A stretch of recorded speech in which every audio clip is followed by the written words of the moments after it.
to Union Island where they had serious challenges for water after the event because they do not have, the CWSA does not have an operation per se on Union Island. They depend a lot on rainwater harvesting, and I think there's a small desal plant at one of the properties.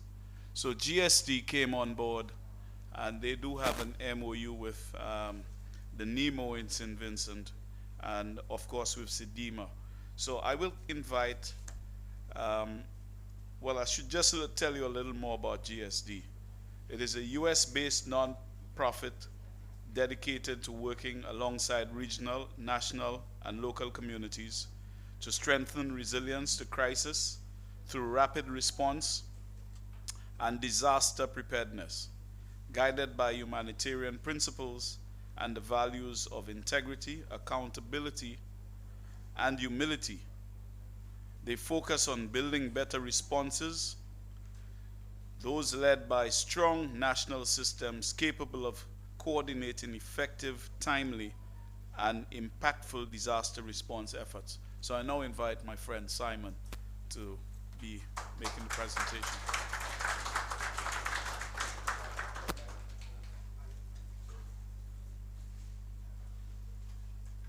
Morning, everybody.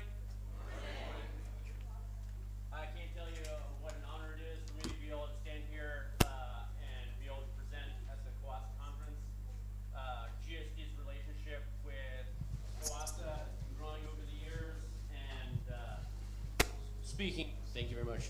Speaking with Ignatius Jean, he speaks so highly of the operators.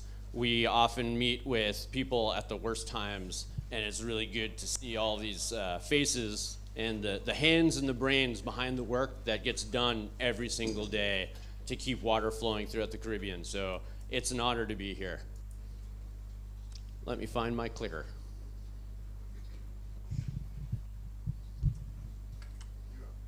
Where's Pointer. Oh, great, thanks. 5 seconds. So to give you a little background, or a little more background on Global Sport and Development, or GSD, we're an NGO or an INGO out of the United States. We are not government funded at all. We have a single point donor. It gives us a lot of agility as to how we respond. And one of the premises behind the organization is to work with the local entities, right? So we are going to do everything we can to amplify the efforts that are done locally. We want to integrate in with the plans that you have. You can see up here that our desired impact is we're trying to reduce the amount of time it takes from the impact of a disaster to when things start getting better. And that means the governments and the national entities are able to handle the incident and return things back to normal. And then we do that through disaster preparedness and through rapid response. We have a couple cool things that we can offer, one of which many of you may have seen our ship, the Dawn. The Dawn was specifically built for disaster response and has all sorts of capabilities. You can see big H, we can land helicopters up there, but we have a command and control room. We have a lot of water stuff that I'll talk about in a minute, but we also have maritime access. So we have divers on board. We have a lot of supplies that we can bring on board, and we'll talk about that in a little bit, but you can see right there, we also have tenders that come off, so we have vessels that can get into shore even if we can't bring our ship in. And the ship is touring through the Caribbean almost year-round. Then there's wash support. As Mr. Jean said, my name is Simon Friedman. I'm the wash program manager within GSD, and these are the things that we cover. To give you an idea what we can do, we can produce water on Dawn. We can produce water on shore as well. We have freshwater filtration for the countries that have surface water that has fresh water. We do last mile water transport. We can help you move the water to where it's needed. And then We have lab facilities that we can do water quality testing. And lastly, we also have the ability to assist with infrastructure repair. We'll talk about that in a little bit. So when Ignatius asked me to speak, he said, can you speak about what GSD did during Beryl? This is what Beryl did to Union Island. It obliterated it.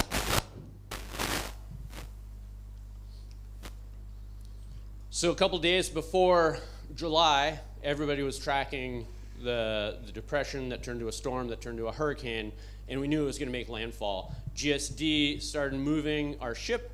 So Dawn went to Antigua, and we sent a bunch more people into Antigua to get on the ship, and they started steaming down. Beryl hit on July 1st, and Dawn was in St. Vincent waters on the 3rd. So that's the speed and the agility we move with. As soon as we started tracking this, I was, of course, on the phone with Mr. Jean, and as well as Shamila Regenbier and Chris Husbands from Quick. It's pretty obvious who you should be talking to when things like this are happening. And they were able to feed us at GSD the information we needed to be able to start making a plan. So upon landfall, we got to Union Island. This is the airport. Of course, we brought the ship in. The airport was pretty much destroyed. It did have some sections of roof still intact, but most of it was torn up. There was debris everywhere. And the team immediately went to work with clearing debris, identifying infrastructure that was viable or could be viable, and started to figure out who was a point of contact to work with through on the island. And these slides are emphasizing what GSD did. And by no means does that take away from all of the work that was being done locally. So I was on the phone with Winsberg Quao nonstop, more than he really wanted, to figure out exactly what the executive manager for CWSA, to figure out exactly what he wanted done. And then there was also the Union Island Environmental Committee that were very involved in directing what the local community needed. And that was integral to us having direction as to what to do to support.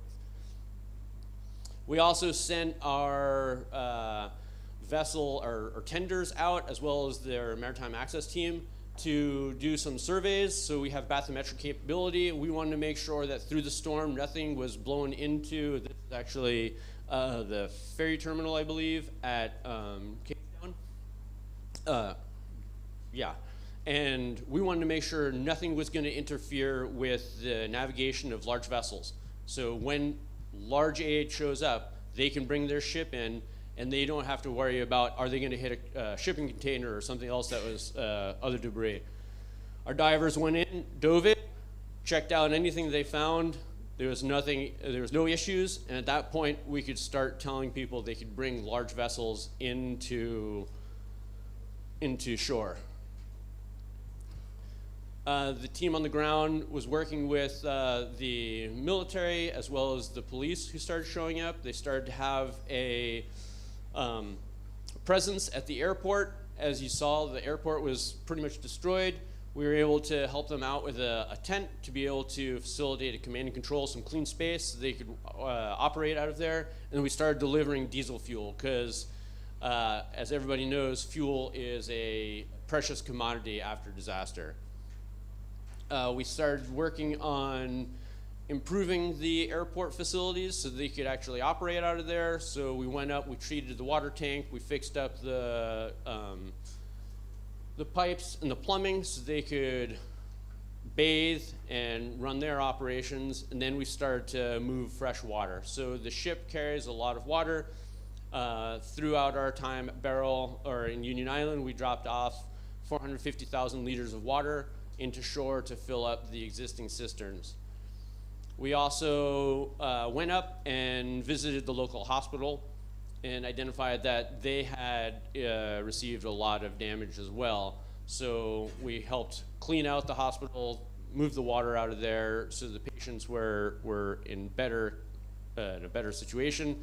Moved water bladders up there and plumbed it, gave them fresh water for showers, and then to be able to attend to the patients.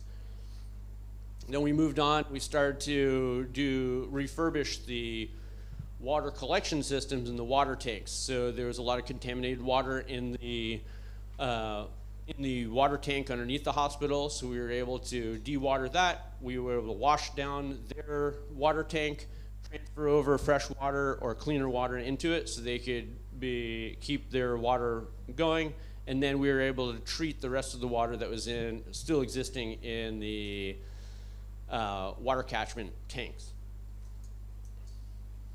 And then we started to move the potable water that had been delivered out to the local communities where possible. We did identify, or it wasn't we'd identified, but it was identified that there weren't enough water trucks on the island. And so all of these things are happening the first week or so of us arriving, and all the problems that are being identified, we're trying to fill that gap while CWSA, CWWA, Quick, CAWASA, everybody's working together to be able to fill the gaps for a long term. So Barbados Water Authority volunteered up a water truck.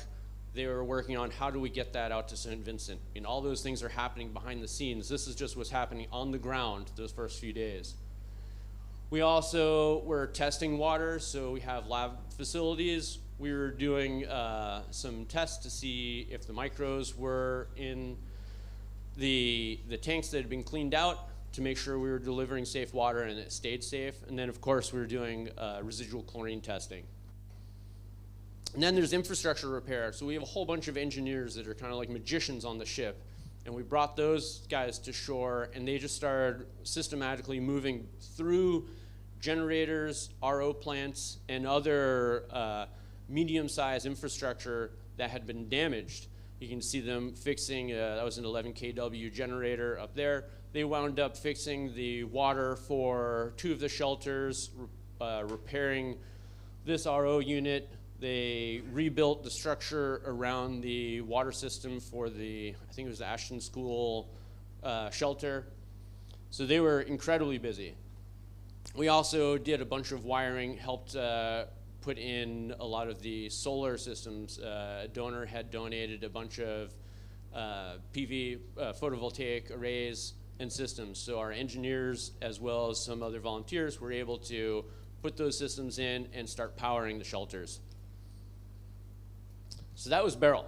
And I'm going fast for a reason, because I have some requests from everybody here at the end that I'm saving time for. Moving on to what do we do now? So we're still doing all the same stuff. We just have more capabilities. After Beryl, we identified we needed more inventory of all these components, as well as we need to be able to expand to be able to support the utilities further. So we have more water production from desal. We have fresh water filtration systems. Water quality monitoring, we'll get into that.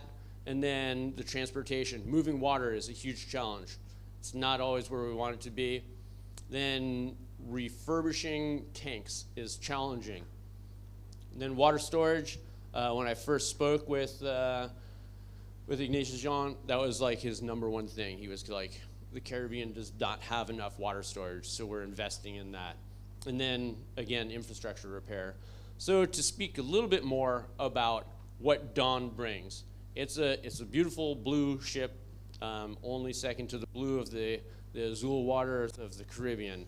But we can carry 990,000 liters, so just short of 1 million liters of water, of drinking water. We can give away about half of that in one fell swoop. So if there's infrastructure, if you have tank systems that are still intact on shore when we arrive, we could actually hook up our hose systems and discharge and fill your tanks all in one fell swoop, right? Or we could do it in batches elsewhere. Then once we discharge, we can make about 65,000 liters a day off of the RO plants on the ship. Then we have 3 different ways of getting water off the ship. we can do direct hose. That's by far the easiest. When the ship comes to shore, and we just lay our 4-inch pipes out, or 4-inch hose, and we can connect in either to start water trucking, or we can fill bladder tanks, or we can hook into the infrastructure that already exists from the utility. If we can't get the ship to shore, if we can get close, we can do something we refer to as a floating hose, where we do the exact same thing. We just have buoys on the hose, and we just float the hose in and then pump water to shore. And then lastly, we have this big orange thing called the sea slug. And everybody loves the idea of a sea slug, but that can carry 25,000 liters at a time, and will just start conveying water to shore.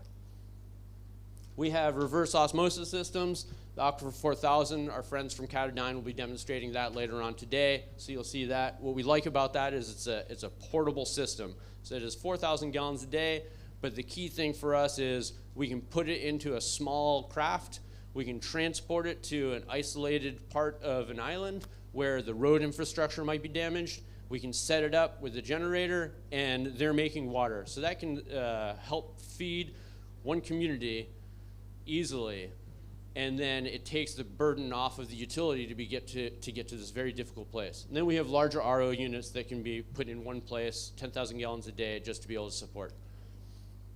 We have freshwater filtration. This is by far the easiest, right? It's way more energy efficient. These are small units and small Pelican cases. They can do about 3,000 gallons a day each, and they're relatively inexpensive. We just show up, we'll train people on how to use them, and we'll turn them over to the utility and the communities to be able to manufacture their own water, and we'll just assist where necessary. And then we have an inventory of pillow tanks, which everybody knows the value of these when you need to start stockpiling water. We have predominantly 4,000 gallon tanks, and we can set those up wherever we need to be. So if there's a tank system that's contaminated or damaged, we can just supply the pillow tanks, and we'll deliver water to the communities, or we'll help you deliver the water to the communities, and then set up distribution from there. And then as far as distribution goes, uh-oh, did I lose my clicking? Oh, I am. Sorry. We got water distribution. So we have all the equipment required for water distribution. We'll set up tap stands, or we can give you the tap stands, set them up. We can supply the water bladders for home delivery, so we can either have those filled, or the community can come out and fill their own bladders. But that would be stuff that we'd work with you to do, so we can try and amplify the efforts. Everything that you're doing, we're going to work behind the scenes to try and make it more successful and easier on everybody. Then we have the water quality capability. So Krista Cook right here is one of our water specialists. She's heading up the lab for GSD. So we have a lab on the vessel, and then we also have a field lab. Both labs are in the process of being accredited with an ISO, is it thank you very much. Yeah, I like these people. So that is a massive capability, because if there's existing water in tank systems, people are really reluctant on drinking it. With this, if we can take water samples in the field, we can run it and test it, or if we're near the ship, we can test it, and we can tell people, your water is great. Keep drinking your water. It's safe, right? And being accredited is incredibly important, because it gives everybody the assurance that we're all using the same parameters and the same methods. And then we have last mile water quality monitoring, right? So we can test the water, but the most important thing is we have water quality monitoring or residual testing capability that we will train drivers and other people from the utility, the water inspectors, and we'll give them the equipment so that we're not doing it. We're empowering you to be able to go out and maintain the quality of the water throughout the journey of the water right up to the customer. Then technical assistance. We have the engineers that can fix just about anything. And that's a bit of a stretch, but they are incredibly capable. So identifying what equipment is necessary to be fixed right away, and then figuring out the priority of what should be worked on. and we carry a lot of spares on the vessel. We can put them in, help fix the RO plants that are existing, or generators. And then I do like to talk about the sustainability of what we're doing, right? We could deliver pallets and pallets of water. That's pretty easy, and that's the standard. But as everybody here in the Caribbean is aware, like every plastic bottle is a plastic bottle you have to remove from the island or dispose of, right? And just to give you an idea, like one pallet is 1,728 bottles. If we up that to one sea slug, if we just bring one sea slug, that's 50,000 plastic bottles. One day of production is 130,000 bottles. We can easily pass 1 million bottles in a couple days or in just over a week.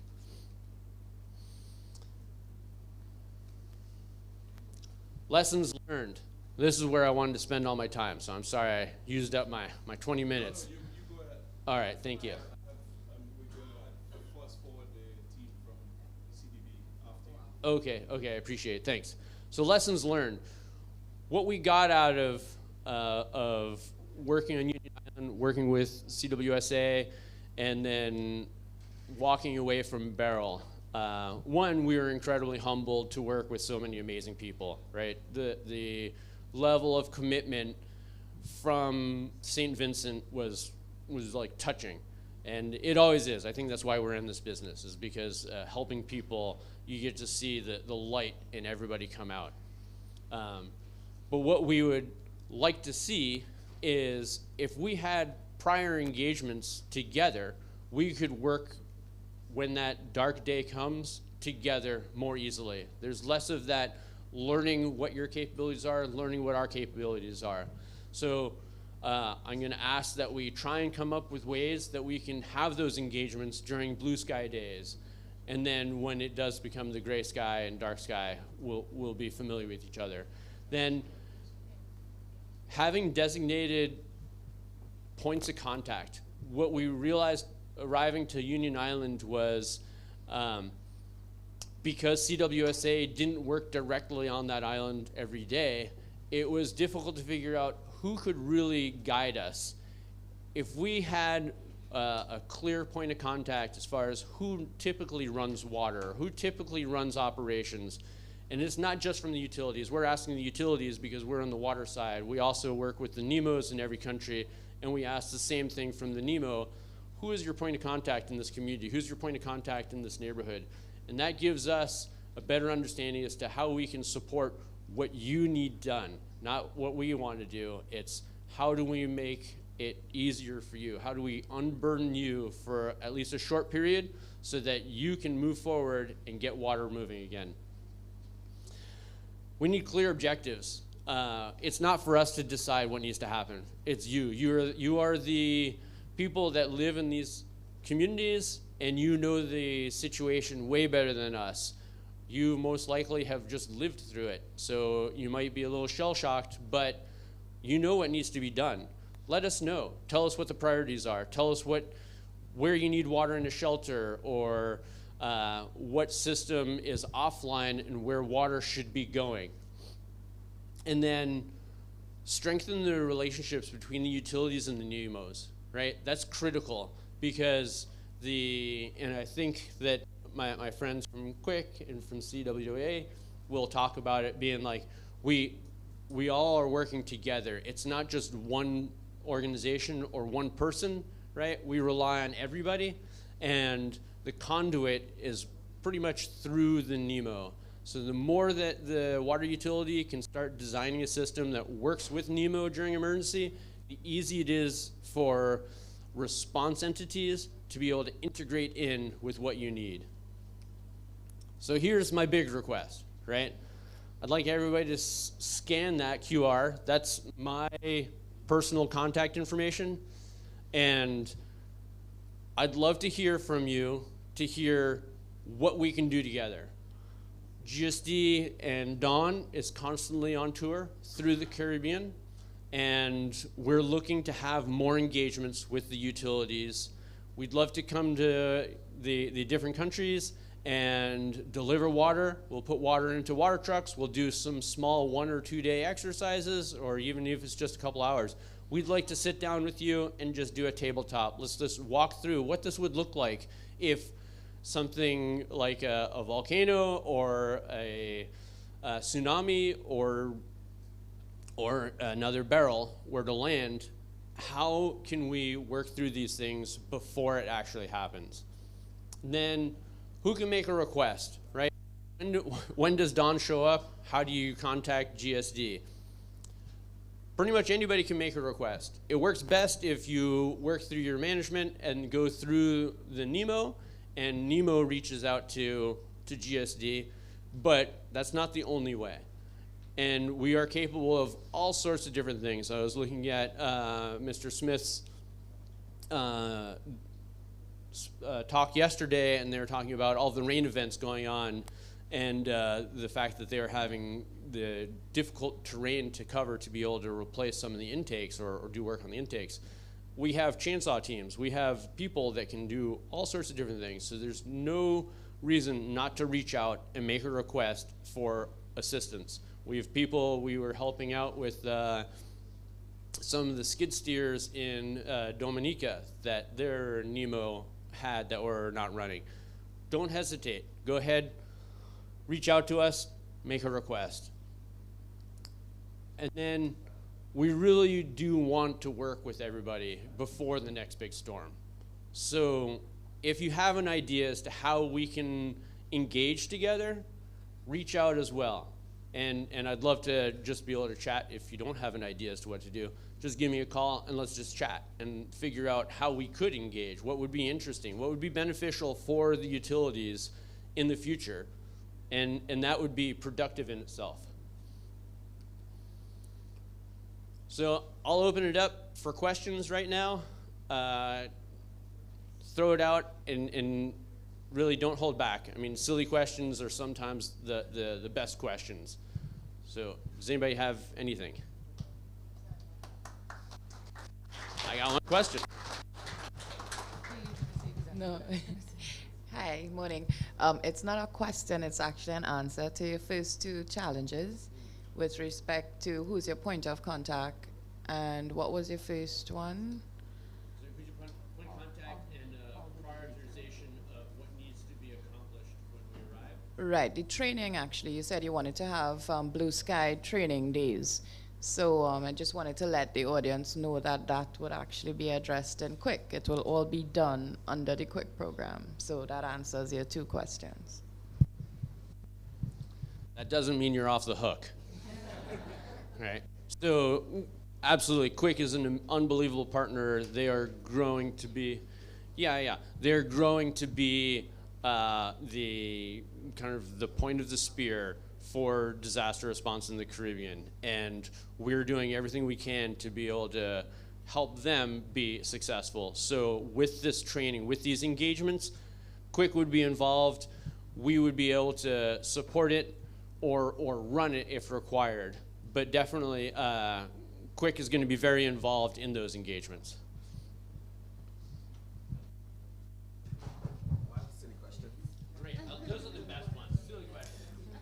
Now, I noticed you make mention of using aquifers and surface water, but is there anything in place for you to use stormwater that might, still be around? Because I think it may be beneficial to get rid of some of the stormwater and actually reuse it in a way that can help the situation.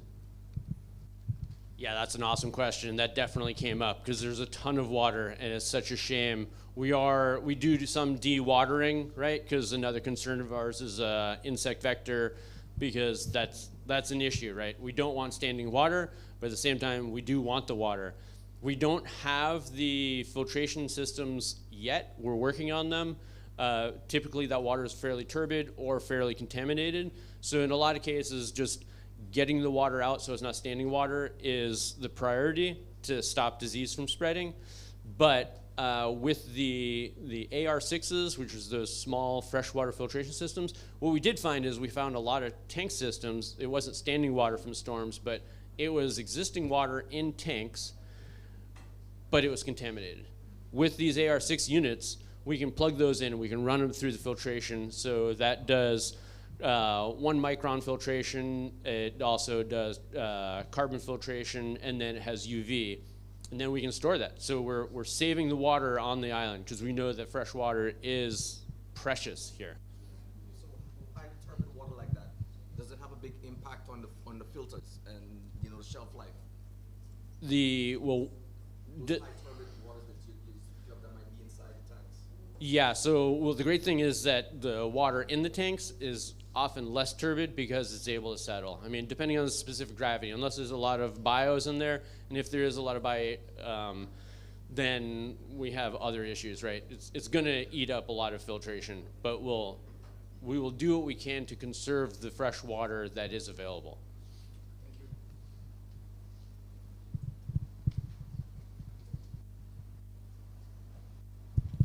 So coming out of the event, one of the concerns that we had, which you mentioned you have a service for, is testing of the water.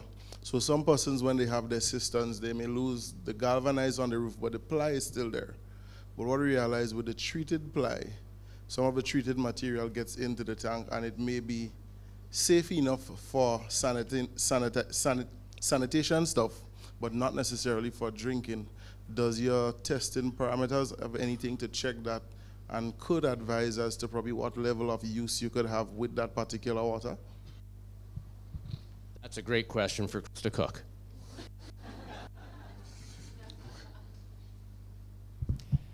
I'm sorry, I didn't quite catch the question. What gets in the water exactly? Like the treated ply material has some chemicals in it when they treat it against termites. Oh, termites. Termites is your problem. Well, not termites, but there's like constantly injected with like a cyanide component, right? So CCA, so that's going to leach out and it's going to contaminate. So there's going to be other toxins in the water that would make the water appropriate for hygiene use, but not for potable use. Do we have the capability? Does the SL1000 have activities that would be able to use for arsenic and these other? At this moment, we can only test for 5 specific parameters, which were listed: turbidity, free chlorine, pH, conductivity, and E. coli right now. But we are going through the accreditation process this year, and then next year we can do a scope extension and add other parameters. So that is part of the engagements that Simon was talking about, is figuring out, well, what's important, what do we need to test for? So that is further discussions we could have in the Blue Sky engagements. Did that answer your question? Good. But we'll look at that right now.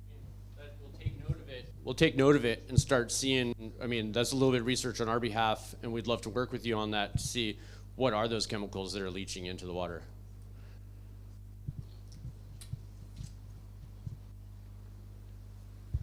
Hi, good morning, everyone. This venture that you are into, this seems to be an excellent venture, and it has to have some sort of expenses towards it.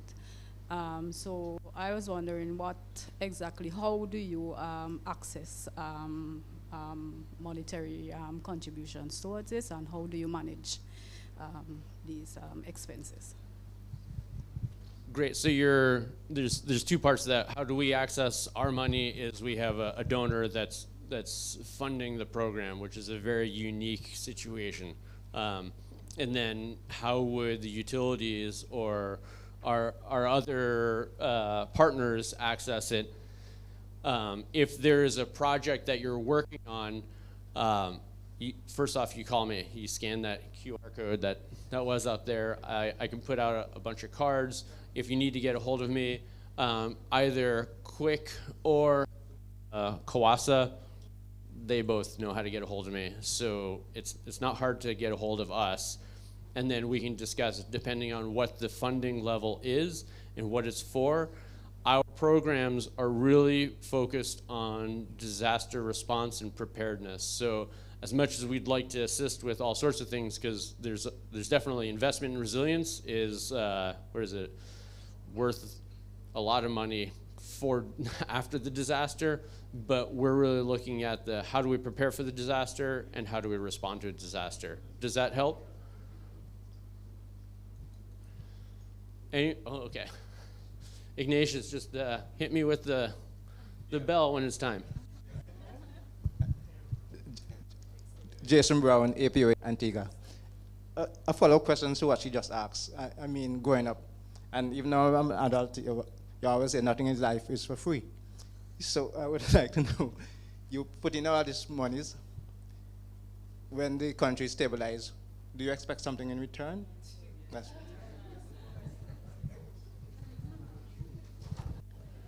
We do expect a couple good high fives, some big smiles. This is of no cost to the country, no cost to the utilities or our partners, right? This is strictly a donation and benevolent offer.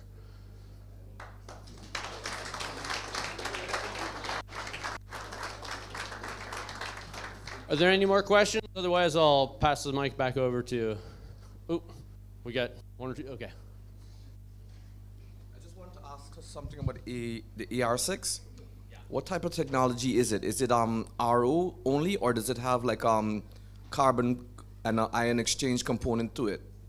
Because that could actually answer the questions about the resins or whatever that's inside the plywood that can go into the water. Does it have those other technologies in it? Yeah, definitely. I was thinking the exact same thing. The testing parameter is the question in mind.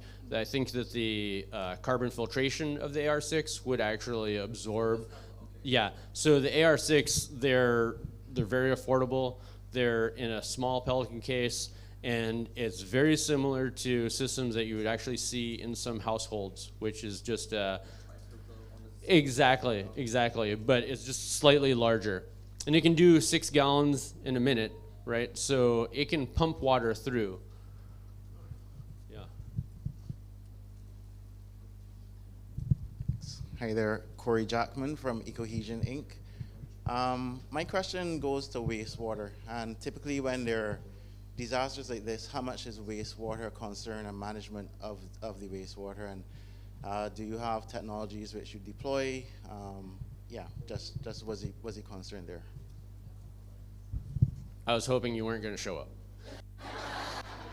Yeah, absolutely right. Wastewater is a huge carrier of pathogens, and we're all concerned about having clean drinking water, but clean drinking water gets contaminated very quickly with spillage of wastewater, which is expected during storms. As of right now, the program is strictly with water production and water delivery. We hope to have that capability coming out underneath the immediate need portfolio at GSD soon, but I can't commit to it. But I like the fact that you brought that up, and I hope that you got my contacts, and I would love for you to send that my way, because the more input I get from the local utilities about concerns for anything during disaster, that puts it higher up on our priorities, and we can start to take initiatives to come up with a resolution for wastewater treatment during storms. Great question. Okay, thank you very much for your attention. I can't wait to work with everybody here, and I look forward to our next time. Hopefully it's not under a cloudy sky.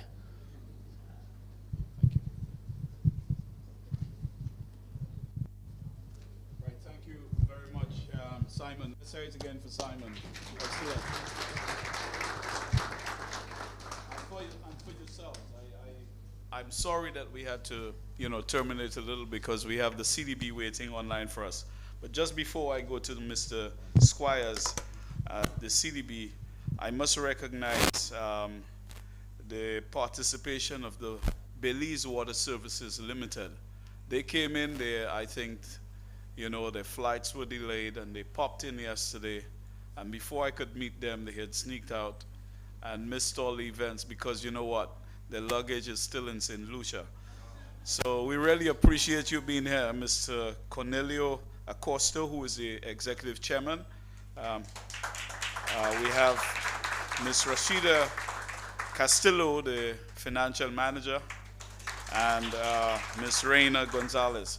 Thank you very much for making the effort. So we're now going to have Mr. Dwayne Squires, who is the um,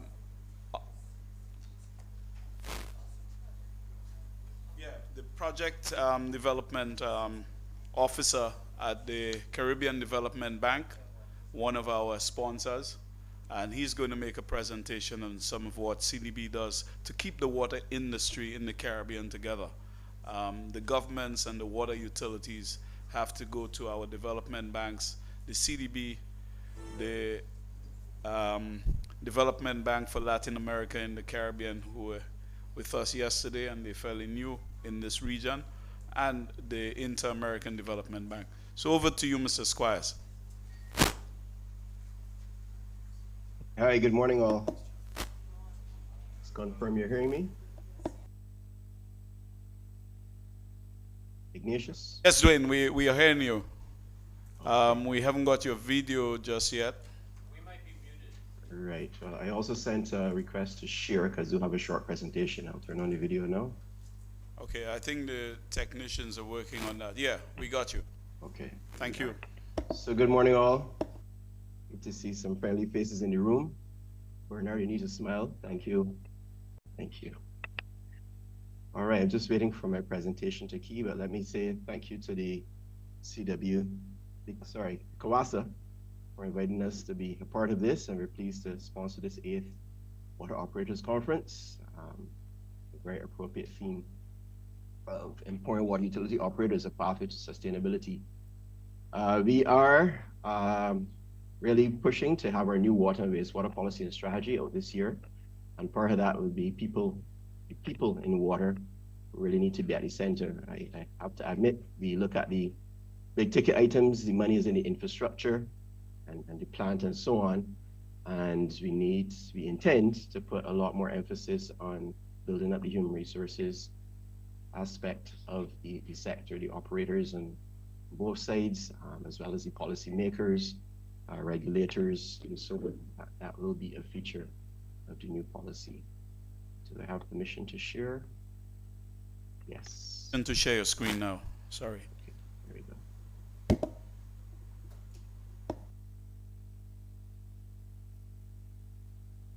Okay.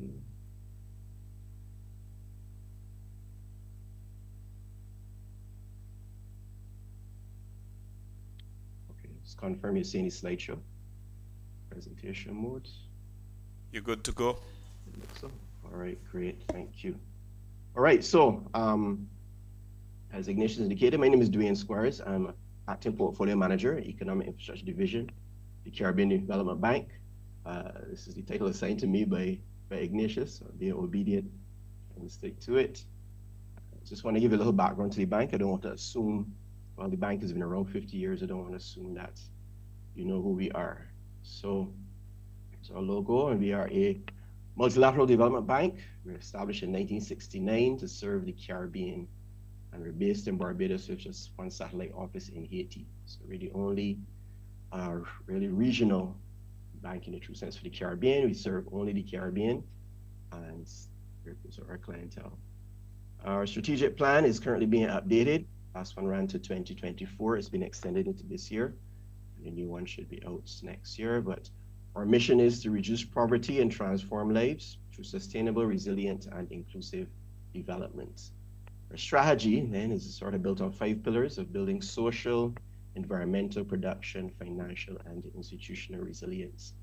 And we place water under the social pillar there. All right, so where do we work? This map tries to highlight our 19 what we call boring member countries, or BMCs. Sometimes we refer to them as client countries. They pretty much represent the the English-speaking Commonwealth Caribbean, plus Haiti and Suriname. You see we ran from Belize right through the arc to Suriname. 3 continental states, I think 5 overseas territories, and then we have the independent states, as it were. So these are all SIDS. All of our member countries are SIDS, small island development states. So, but we also represent globally 1/3 of small island development states, which means that anything we do really we can lead or it's applicable to the world. You should never dismiss the fact of what we represent worldwide. We have a large contingent of that grouping. Sorry, I think the figure's 2/3, not a third, sorry. Right, and then in terms of CAWASA's membership, just highlighting their member utilities, who are also part of our member countries, and just want to emphasize this. See, Belize is in the room, so I'm just encouraging Belize to get on board there. I believe Guyana should be there as well. But really and truly, in terms of fostering regional cooperation and integration, it's much easier, or we can do a lot more when we can work through organizations such as the Caribbean Water and Sewerage Association. So again, just encouraging those of you who are here or who may be viewing online from some of the other territories to see if we can take that step, make this institution a little fuller. So, Ignatius, that's my plug for you and your crew. All right, so what do we finance? Typically, these are we group the components under a project. Project preparation will be usually the studies that would inform capital investment and its infrastructure, goods and so on, the engineering and construction related services. Or for this particular forum, I think institutional strengthening, it should be self-explanatory, and capacity building, which is really the training of individuals. Again, I'm emphasizing this is not only in utilities, but this speaks to the individuals and the regulators, policymakers, through CWWA's annual high-level forum. We also try to build the capacity of the political directorate as well. This is key. These are the people aspects here. And then the workshops and conferences such as this that we've been pleased to be a sponsor of, where we, again, try to promote regional cooperation integration. As much as there is Zoom and Teams and the AI and everything else, there's nothing that beats being in person. Unfortunately, can't be there in person, but we try to support that as best we can. And then project management and so on, which would be needed to support the initiatives. All right, just here we have the flags of countries. We currently have operations in the water sector. We have 10 countries here. I hope you can recognize the flags. Otherwise, you may need to do a refresher. Just specifically, some of our ongoing work. In Guyana, we currently have our largest operation in the water sector, 72.6 million. Alone, our own various resources, some of which we channel from other development partners, such as the European Investment Bank and the government of the Italian Republic. And here, the goal really is improved water supply. And again, the people, at the end of it, we have to remember it's people that we'll be serving. 14,500 households are to be impacted by that once it is completed. In Grenada, we have a $20 million grant, which came through the United Kingdom's Caribbean Infrastructure Partnership Fund, through their Foreign and Commonwealth Development Office, also looking at improved water supply, pushing water from pretty much the middle of the country in the west to try to get into the south, where there is a greater need for heavy tourist development and so on. So connecting networks and trying to reduce our revenue water even more. And again, looking at 2,200 households, as it were. And again, these are sort of infrastructure focused, but we do want to highlight, and I think you may have had a presentation this already from our colleagues there. I think you saw Shamil in the room. The Caribbean Water Utility Insurance Collective. We are part of that, a very small part currently of that 26 million. Again, it's in partnership, and you should have heard about the three components of that: the parametric insurance, the disaster risk management training, and the technical assistance for project preparation. We are currently putting additional resources in there to bridge some gaps. So those would target, again, components 1 and 3, which are around the disaster risk management training and equipping, which should directly impact the water operators. That's open to all regional water utilities. Again, I just want to put a plug there to get on board. The success of this venture is dependent on scale. It is a pooling of resources, a pooling of risks, certainly on the parametric insurance side, and so that everyone can benefit and not reinventing the wheel. This is something that's being tested in the region, and I'm sure Grenada, they should also be in the room, can testify of the benefits, certainly the parametric insurance side thus far. All right, so just so those projects have been in response to some common problems we all face. As I said, we're all already smaller development states. We're as a region, we're small. 19.4 million sounds a lot, especially from Barbados, where we only have 250,000 people. But that demographic is also aging, and the water sector is not immune from obviously the population. So we expect that would be something you're maybe experiencing as well. And it's actually one thing we plan to study as we go forward, as we look at the human resource base and the adjustments that are needed there. So aging is not only capacity physically, but we also know the technological changes and so on that can be, it's moving at quite a pace. And so there's a need also to make sure everyone is literate in that aspect. One of our cross-cutting themes is an overall strategy for the bank is digitalization.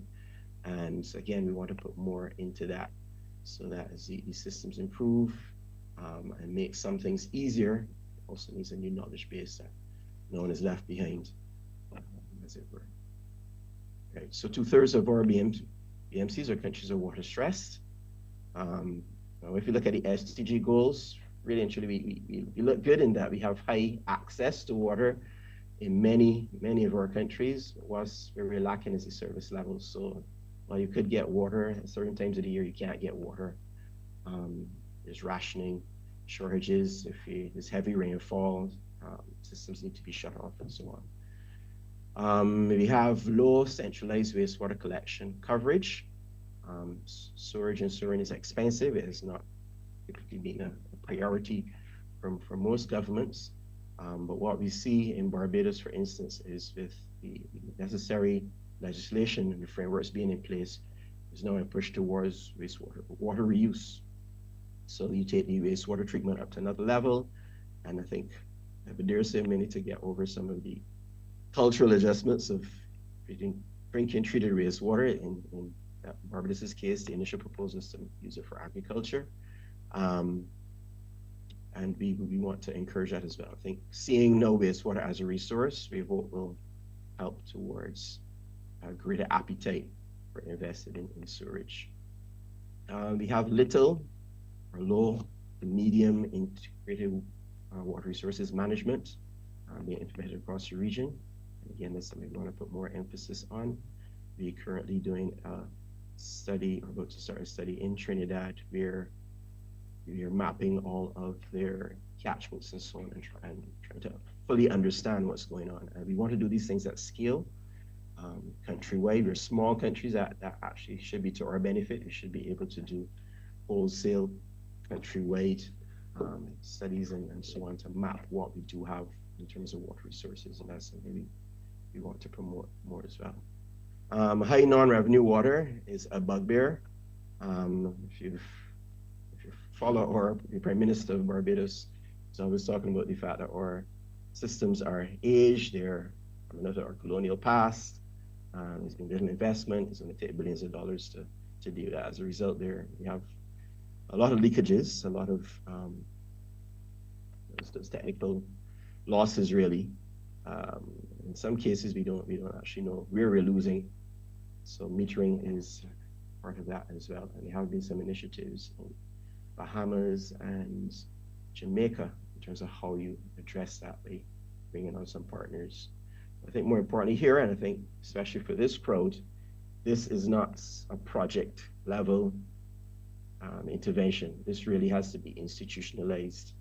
And I think Belize is a good example is where that really culture is that we can't lose water, we can't afford to lose water. There's a strong culture behind it. So while we are primarily project-based and we can give that initial support, I want to emphasize that this particularly is a change management operation where you need to institutionalize NRW management and have that reflected in with everyone in the institution, way beyond the project. And I'm sure most utilities again know this, their cost of service is not being recovered. So we're pretty much always in crisis and don't have enough resources to fix that. So we have tried to support that through the tariff studies and so on to support the case for those increases. I think also we're trying to make the case, privilege we have of engaging with the political director as well to help them to understand why, yes, water is a right, but it also is a service and you need to be able to pay for it, and it supports, it undergirds all of your development. And of course, we all know we have high vulnerability to hazards and climate change impacts. And we again have products that can address those. Okay, so I mentioned our policy before. We're just looking at 5 in 5. I said the main thing is resourceful people. This encapsulates a lot of that training and capacity building that we want to do. We want your operators to be certified, and that's not something to run away from. It doesn't necessarily mean going back to school instead of books, but it means having your skills assessed and certified to be at a certain level, having training to take you up to standard level so that you're then mobile, especially in responses to disasters and impacts. You need people who can move, hit the ground running, understand these systems, and you're not having to, you're bringing a one method into another jurisdiction. You're too small for that. There are other supporting structures in the region that support that mobility of certifications and so on. So again, if your wife may want to move, that can help if you have some certifiable transferable qualifications.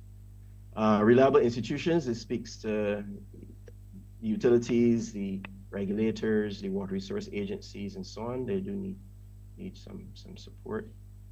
Robust infrastructure, I think, is straightforward. There's a lot of work, a lot of investment needed there. Regional collaboration, so events such as this seek to foster that. Such in some cases where we, because of different criteria, may not be able to support a country directly or individually. You can come, if you come under an umbrella, for instance, if you're under the CAWASA or CWWA, or we have another regional interventions. In those cases, you actually become then eligible for support. So again, it's important to partner as well and scale up and get on board with these campaigns. And then ready and responsive financing. We have products that have been used before. We are looking at new products, new thematic lines that can support your needs. I think one of those is even if quick, as I mentioned before, where resources in terms of financing is being provided directly to that institution, so that utilities can go directly there rather than typically they would have to go through the government to access our resources. So again, a plug for quick. As we get that resourced, you can go there for, well, this will be project preparation. We're not looking at any infrastructure level investments at this time. All right, so we go about these things in an approach called management for development results. So we put in financing, that's our input, to get outputs such as persons trained and so on. Here you see some of the results that we call the output level of our different initiatives we have going on. I mentioned some of these already. So one project, we're looking at employees trained in systems and software, looking at a climate adaptation action plan developed. So typically for all of our projects, we are doing a climate risk and vulnerability assessment. Now, again, that's not just looking at the vulnerability of infrastructure, but it also looks at the vulnerability of institutions and people. The days are going to get hotter. What policies and plans, operational strategies you have in place to deal with things like those? What happens after you're impacted? What plans are there in place? How do you get to your remote plants, that type of thing? So those things are fleshed out in that assessment. The plan is developed, and again, it's not just infrastructure, it's people and institutions and systems. We are pushing really and promoting every country should have, here it's a strategic water sector framework, but we want everyone to have a master plan. And then from there, you can then sort of shop for financing. But we need that picture. Again, if we want to scale up or do things at scale, if you want to collaborate and say, well, Belize has a need that's the same as St. Lucia's need, we can identify it from that. That's not just us, it's all the development partners, or they're also philanthropic agencies who want that type of information. So again, we're pushing for everyone to be on board there, so we know what we need and get that done. I mentioned the cost of service and tariff studies. Again, there's an IT strategy and action plan and another project to deal with getting the technology integrated. Persons sensitized to gender issues in the water sector. I'm not sure if you have any female operators in your room, but that is something we can support making room for, understanding those issues. Residents trained. So again, I mentioned beyond the utilities, you also target the users, the consumers, the customers. And so one intervention, we're looking at having them trained in sustainable water resources management practices. So you're going to get more water from this intervention. We don't want you to waste it, or you're going to use it, utilize it properly. We'll see communications around that. And then another case in terms of looking upstream of the plant, we're actually training some farmers in slope stabilization so that their practices don't compromise the river, which then flows the dam of the plant, so that you don't have an issue when you are impacted by heavy rainfall. All right, and then again, I mentioned the strategic water sector frameworks, and so we want to have a regional outlook on this. So here we are working with CWWA in trying to develop a regional results framework where we have these indicators as to what is needed. What's missing here is a baseline. So we would want to know, again, how many water operators are already trained to a certain level in what. And then we would know how many need to be trained. And from there, by country and by agency, we can identify, okay, CDB is going to do 100 operators in Dominica. Another agency will do 50 in St. Lucia, and we can be able to see ourselves moving towards the target. Currently, we don't have that picture. We're working again with partners to do that. Okay, this is just about my final slide. So I do want to emphasize partnerships. We are big on partnerships. Perhaps CWW already spoke to this, but there is a regional strategic action plan implementation monitoring committee, which is essentially an umbrella committee with all the donor agencies. They're invited to come under that umbrella, to meet once a month, to look at what we're going to try to go forward in a uniform way. Now, how does that benefit you? It means, as you've proven already, we want to come to you once for data, or together for data. You shouldn't be having data requests, and I'm saying this so you start to hold us accountable as well. Requests for data should not be 3, 4, or 5 times a year, depending on who wants it. We really want to get over that. We're looking at trying to centralize that, put the data protection frameworks in place so the utilities are secure in giving the data, making sure it's secure. Those are things we're working on, because a lot of times we are, I won't say reinventing the wheel, but we are duplicating efforts. We're really trying to get ahead of that. I also want to stress that in terms of when the agencies, you do engage with agencies, please share information is what we're doing with other agencies, because we are already under our umbrella, we are sharing that information. So yes, we are collaborating. Yes, there is some competition as well, but it's better that we just know what's going on. So again, we protect both ourselves and yourselves from duplication and unnecessarily using resources, and also identifying opportunities to scale up and beef up things. If something's already done, already studied, already designed, just you can bring that, just put money to it and scale it up. Those are the things we want to do, not study and study and study everything to come up with solutions. So I just want to emphasize the partnerships, and I believe that was my last slide. So thank you very much. It's my contact information, but if you scan the QR code, it should bring up my contact info.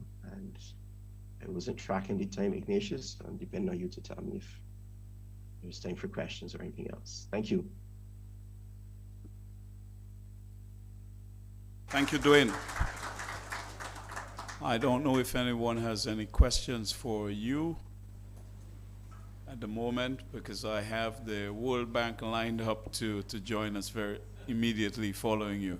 But thanks a lot for joining us, albeit virtually, and we're happy to have the support of the Caribbean Development Bank. Okay, thank you very much. Thank you, Dwayne. The rest of you, enjoy the rest of And you. I just should have one correction here for you.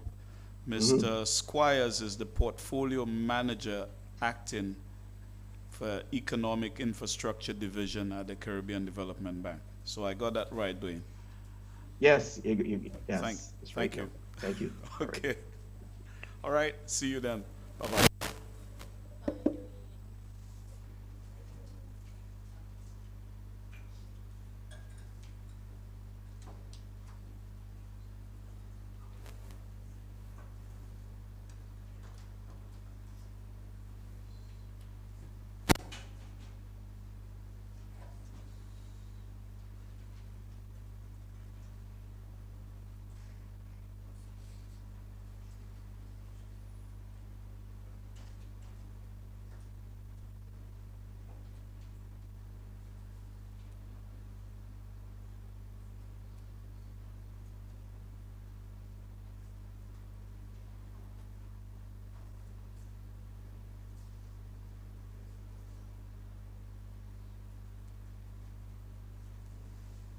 Hi, good morning, Gustavo.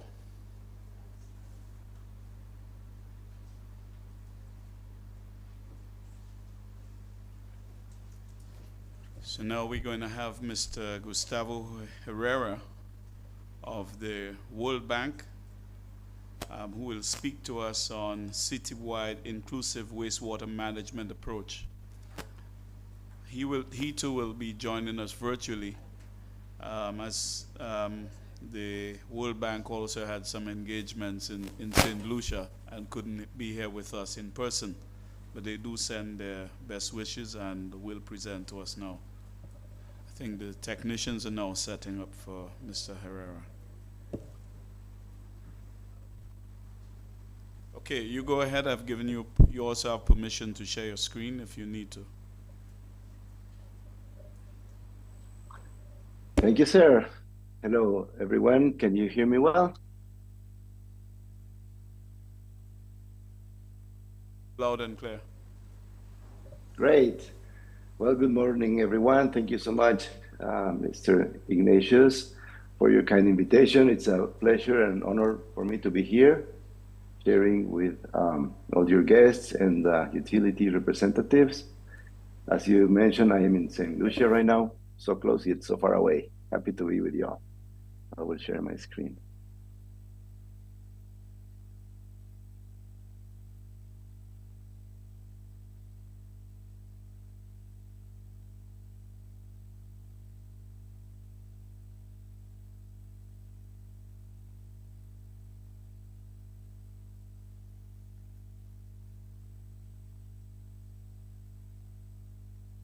Can you please confirm that you can see my screen? We have your screen. Yeah. Okay, great. Let's get started then. I would also like to say hi to everyone on behalf of Lilian Pena, the testing leader and lead sanitation specialist in water and sanitation specialist at the World Bank. She's heading the ProBlue initiative in the Caribbean region, and this presentation is part of this program. So I've been asked to present basically an approach, a different way of doing things that could be an opportunity for the utilities in the Caribbean areas. So I would like to share this concept presentation with you all. To start with, I would like to talk about the pollution process.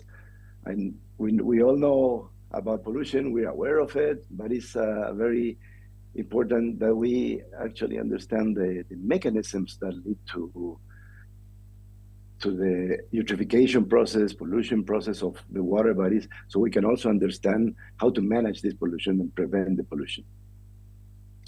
So when we use a hydraulic sanitation system, such as toilets and sewers, for example, what we do is we deposit basically at the household level urine, excreta, feces, and gray water, and we mix that with potable water, drinking water that our utilities supply.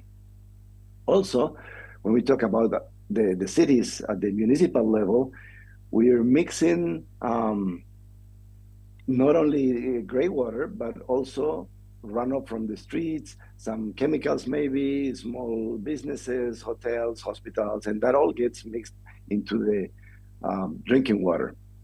When the drinking water gets mixed and contaminated with wastewater, then we get black water or wastewater, right? So that's the process. Now, what's the result of this pollution process? Basically, currently, about 40% of all water bodies in the world show some level of eutrophication. All the pollutants we put into the water can be divided in these four big groups. Solids first, then metals and chemicals, organic loads and pathogens, and phosphorus and nitrogen that we call nutrients. The solids create turbidity in the water and prevent the sun UV radiation from going into the water. Then the metals and chemicals create toxicity and put at risk all life form in the water sector, such as fish, for example. And the organic loads and phosphorus create the eutrophication. We will see how the eutrophication works also. That's on the environmental side. Now, on the health risk side, in just 1 gram of wastewater, this is all we can find, like 10 million viruses, 1 million bacteria, 1,000 parasites, and 100 helminth eggs, creating a high risk of all these diseases that you can see on the slide. So those are the health risks related to wastewater when wastewater is not properly managed. Now, the eutrophication process is like this. Any amount of organic load that we discharge into water will take the oxygen out of the water to feed the microorganisms. The organic matter and the nutrients become food also for algae and plants, and we create uncontrolled rapid growth of especially algae, like algae blooms. Then those plants die and decay, and then the cycle reinforces itself. And after a while, we end up with an environment like the one you see on the left, a eutrophic environment in which we have lots of nutrients, but very, very little oxygen. And actually what we want in a thriving, lively environment in the water, we want an oligotrophic environment like the one on the left, with lots of oxygen and very few nutrients. So on the left side, we have the pollution process in which we mix all these contaminants with water. In order to solve the problem, we take the wastewater into a treatment plant, and the treatment plant is in charge of solid and water separation, basically. So in a treatment plant, we will separate all the solids, all the organic matter, all the nutrients that we have put into the water. Now, contaminating is quick and simple, but treating the wastewater, decontaminating the wastewater is complex and expensive.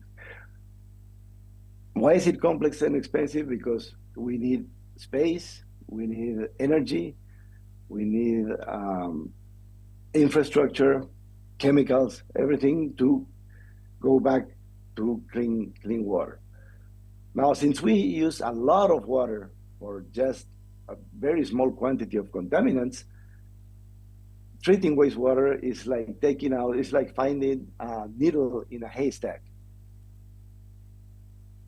Think about the toilets and the water that one person uses every day. One person uses between 100 liters and 150 liters per day, but our excreta is only 1 liter, including urine, 1.2 liters. All the feces and the urine are just some grams that we mix per person with 100 or 150 liters of water. So it's a very, very diluted fluid. Wastewater is very, very diluted, and that's why it's expensive to treat. Now, what about the logic of the cities and how we move and combine the nutrient cycle with the water cycles in the urban settings, in our cities, in our towns, in our municipalities? We bring food from the countryside, from the farmland to the cities.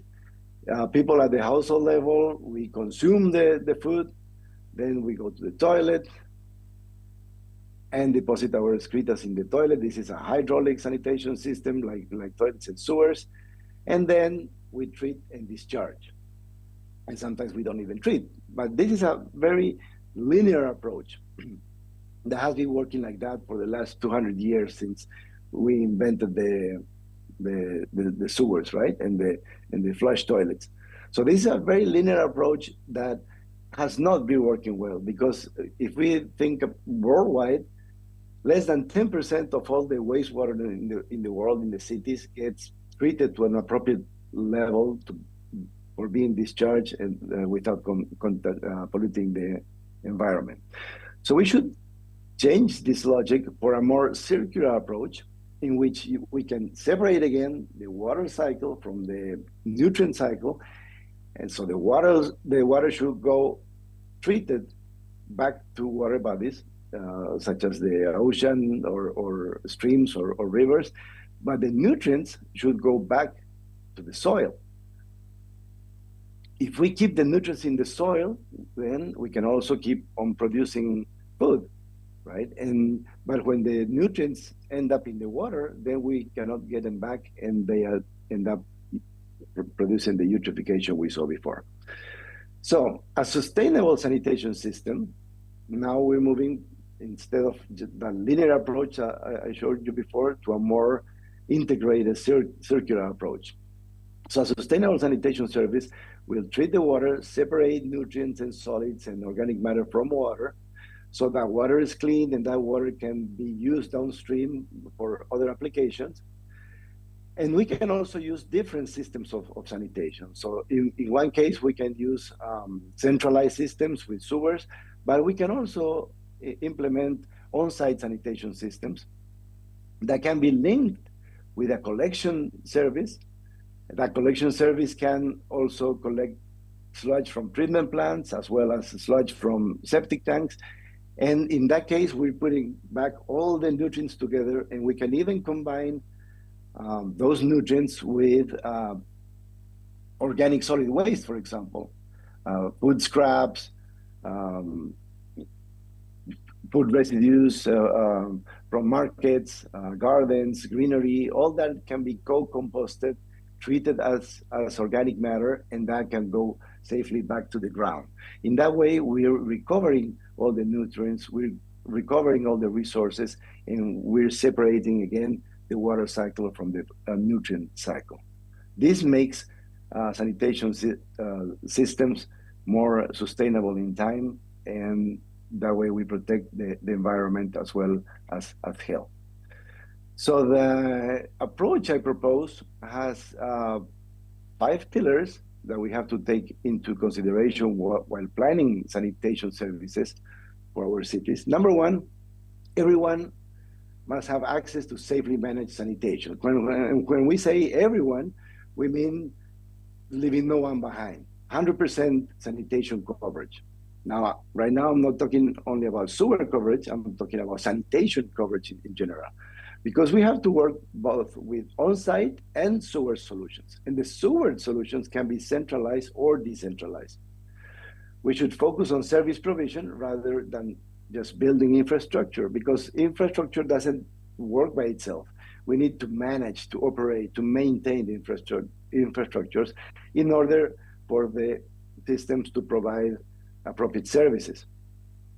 Also, complementary urban services such as drainage, gray water management, and solid waste management can be incorporated into sanitation planning. And as I was mentioning before, resource recovery should be at the center of a sanitation scheme. Now, how can we make sure these sanitation solutions are actually solutions, are sustainable solutions, instead of being just partial solutions? Sometimes we develop sanitation solutions based on only parts of this sanitation service chain. We need some components at the household level, that's on the right of the screen in orange color, but then we have all these next steps that are part of the service.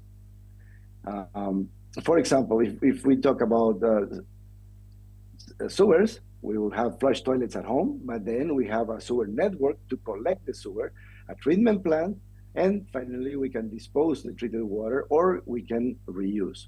That's part of the infrastructure technology. If we use a different system, such as septic tanks, for example, the septic tank will be part of the household components. We still have the flush toilet, then we have a septic tank, but then we cannot collect the sludge through pipes. We will collect the sludge by the use of vacuum trucks. And the sludge should be taken to a specific facility for treating sludge. And then that sludge, the treated sludge, can be used or reused as fertilizer for the fields, for example, or for forestry, for greenery, etc. Now, as infrastructure is important and is in the top of the diagram, in the bottom we have the service provision management, operations and management, maintenance. So each of these steps of the sanitation service chain have to be serviced, operated, maintained, and that's the key to developing full-scale solutions that are sustainable in time and that provide appropriate services. The first part, the household components, are usually in the private domain. Now, all the rest of the components are in the public domain, and the interesting part of this is that these components can be either publicly owned and operated or privately operated as well. For example, we can have septic tanks at home, at the household level, but we can work with the private companies, for example, that do the collection of the sludge and transport to a treatment plant. That treatment plant could be private or can be municipal. It can belong to the public utility, right? But the idea is that we can work fully public or we can work in agreement also with the private sector, and the private sector can participate along the entire chain or only in some parts of the chain. So that gives us a lot of flexibility to do things, and we can take advantage of different actors and their capacities. So for planning sanitation in our cities, if we want to achieve 100% coverage of wastewater management, of appropriate sanitation services, we should work at least with 3 different sanitation solutions. Number one, the conventional sewer approach, in which we have sewers and centralized treatment. This is what we have been using all along in our main cities.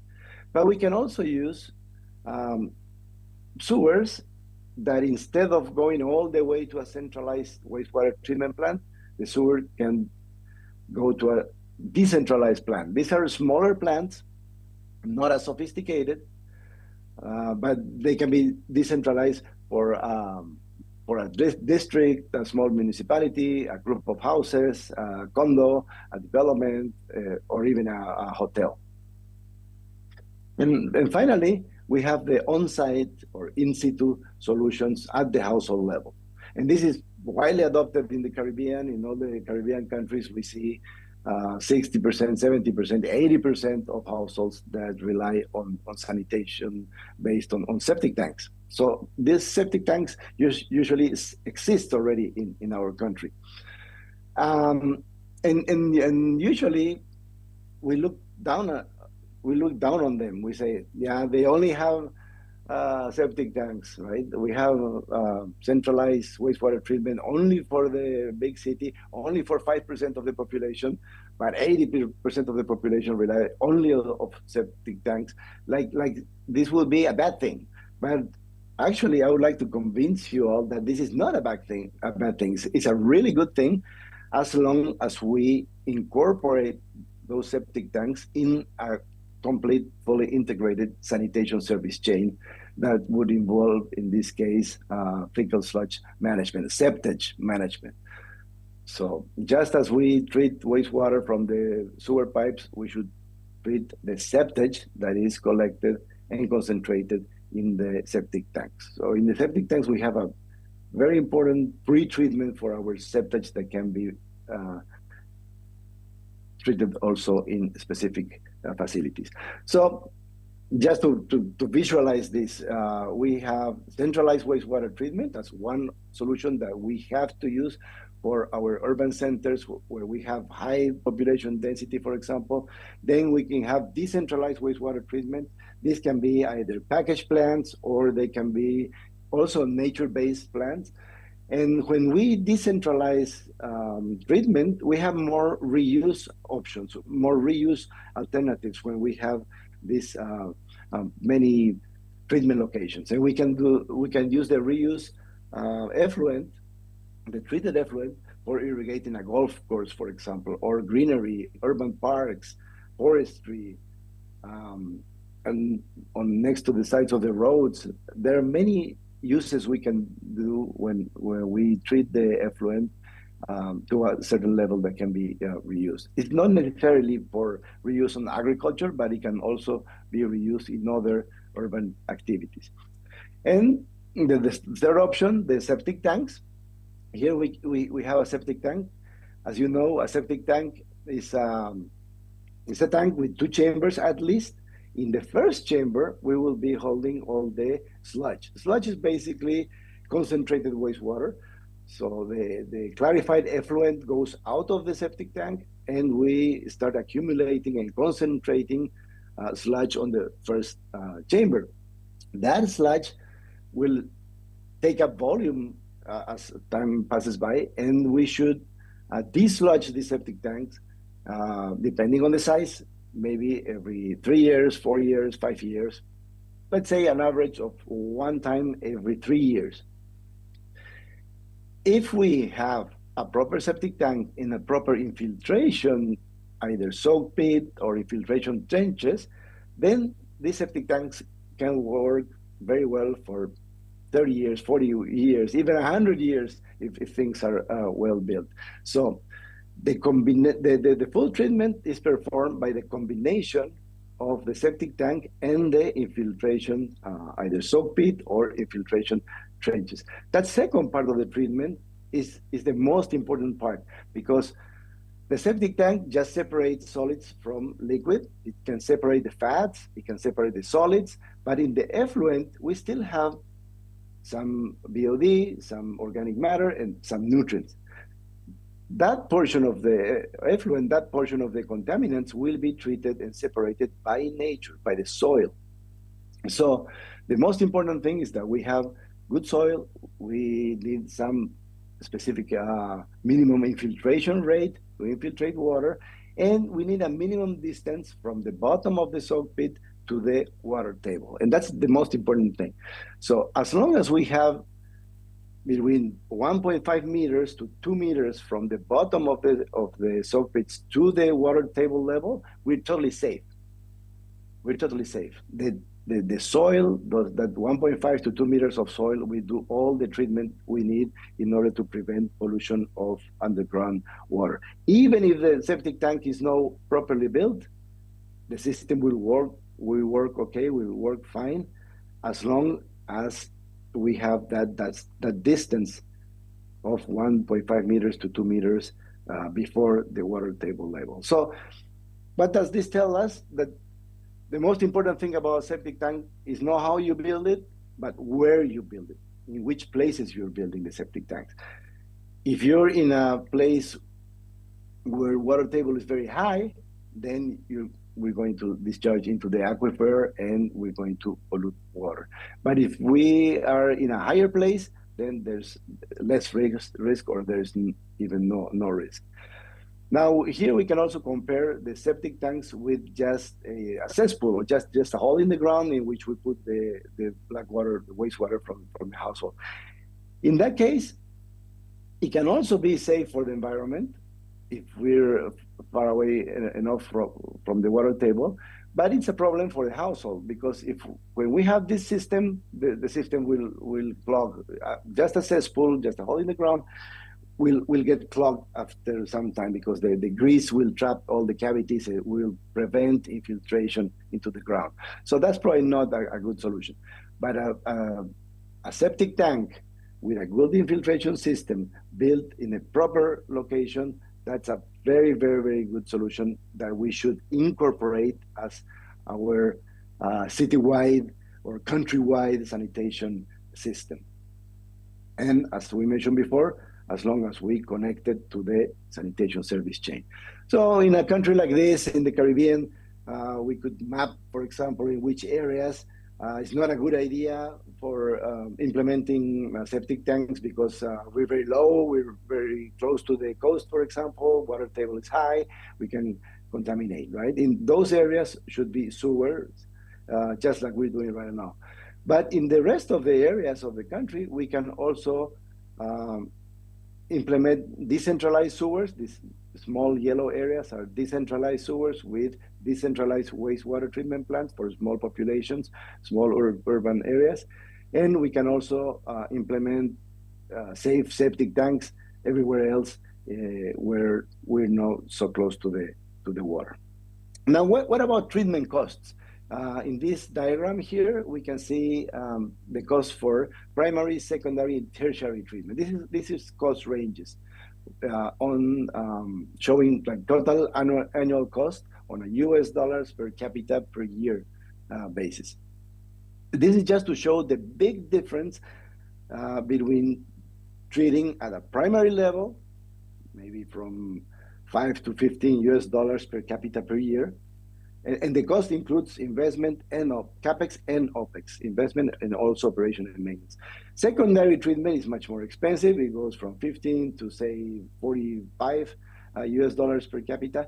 But when we go to advanced treatment, tertiary treatment, we're talking about $40 to $120 per capita per person. So just to show how expensive it is to treat to a tertiary level and why we should take advantage of, for example, nature-based solutions, the soil, etc., to save costs and to treat to a secondary level, but being safe enough and not polluting the environment. Now, when we plan for systems and we want to simulate an entire city or entire country, I will show you here 3 different scenarios. These 3 scenarios are for a population of 100,000 people. And what I'm trying to simulate here and show is how much would that population of 100,000 people would pollute under 3 different conditions, 3 different scenarios. On scenario number 1, there's no treatment whatsoever. So we have 100,000 people which are generating every day 5,000 kilograms of BOD. So this is 5 tons of BOD that biological oxygen demand in kilograms per day, okay? So 5 tons per day, this population generate.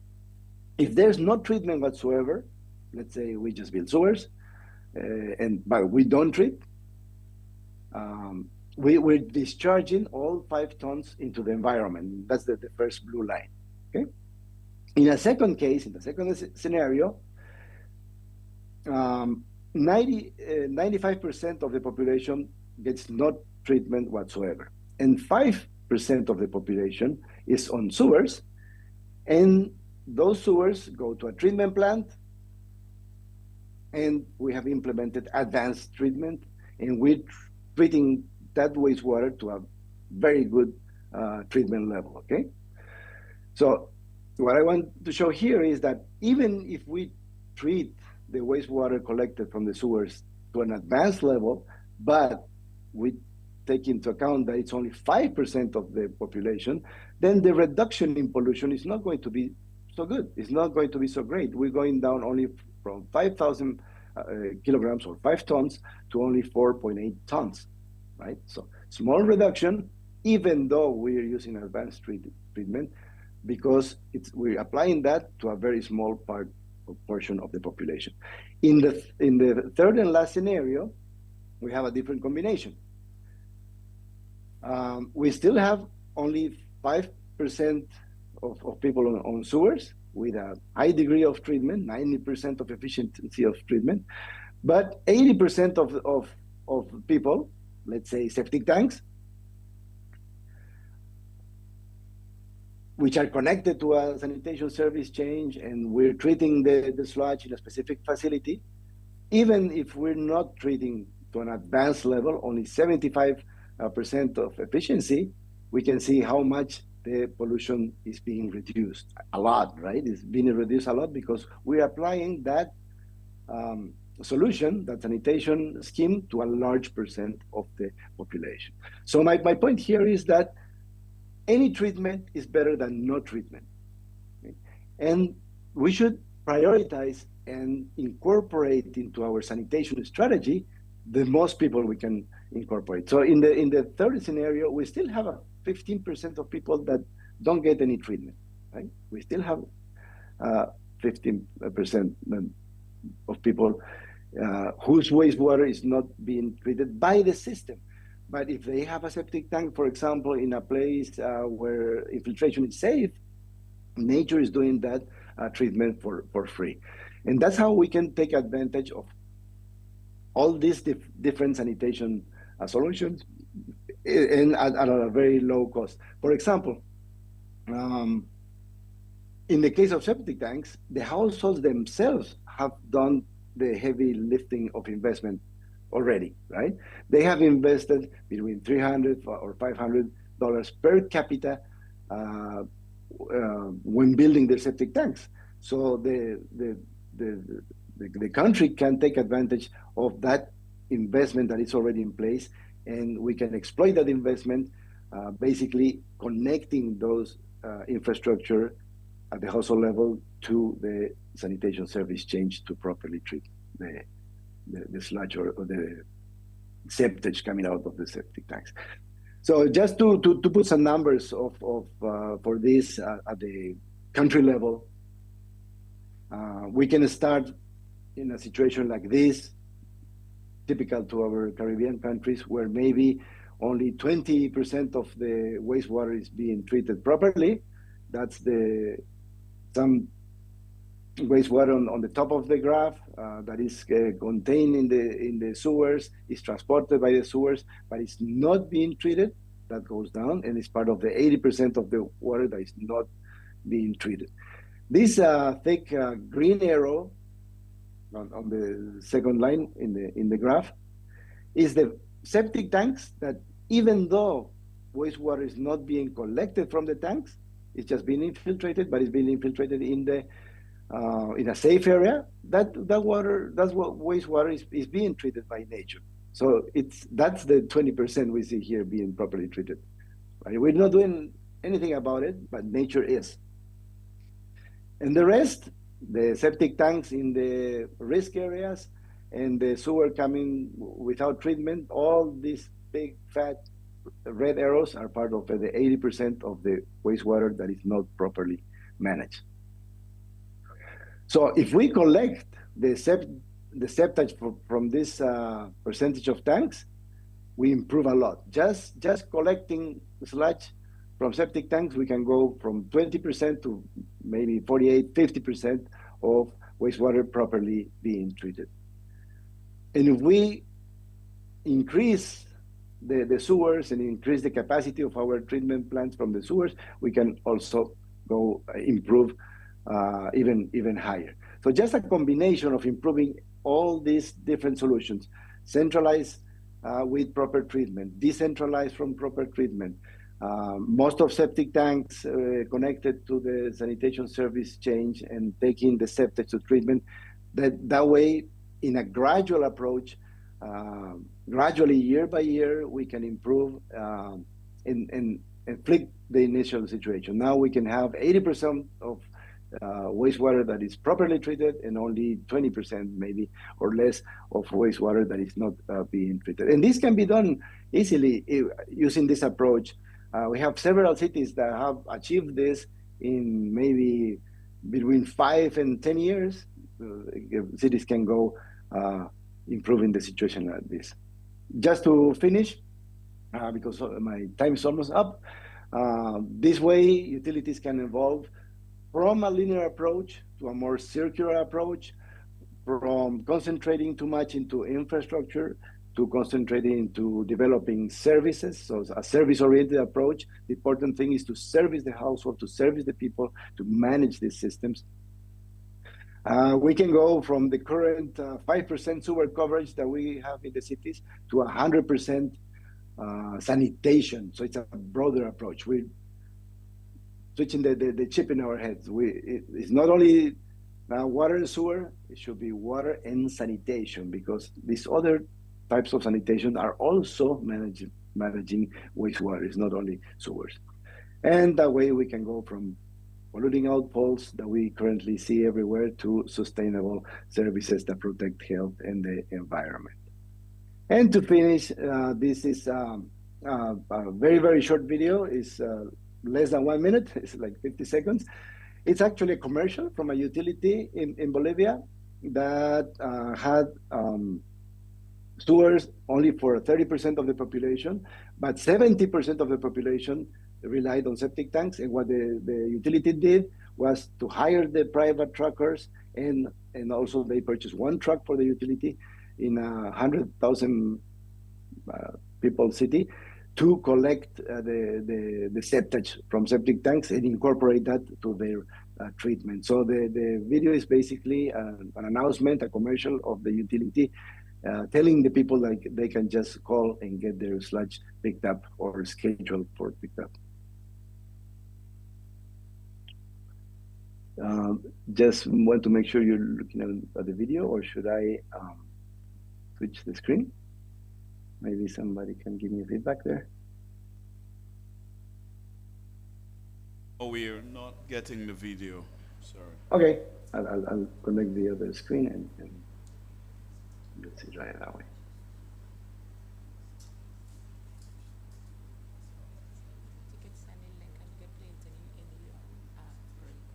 He has to do it from. Yeah, it's okay. Okay, you see it now? Yes. Great. It's very short. Yes, we won't get the sound because.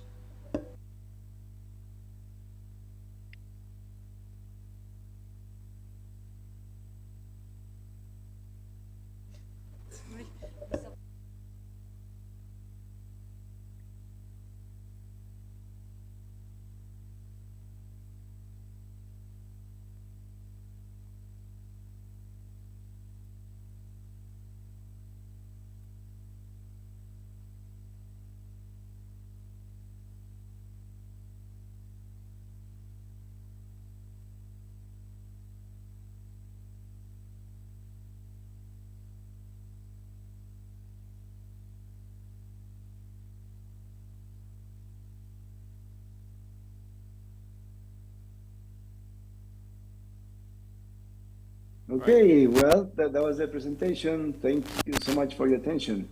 Thank you very much, I Gustavo. went a little bit over my time. Thank you.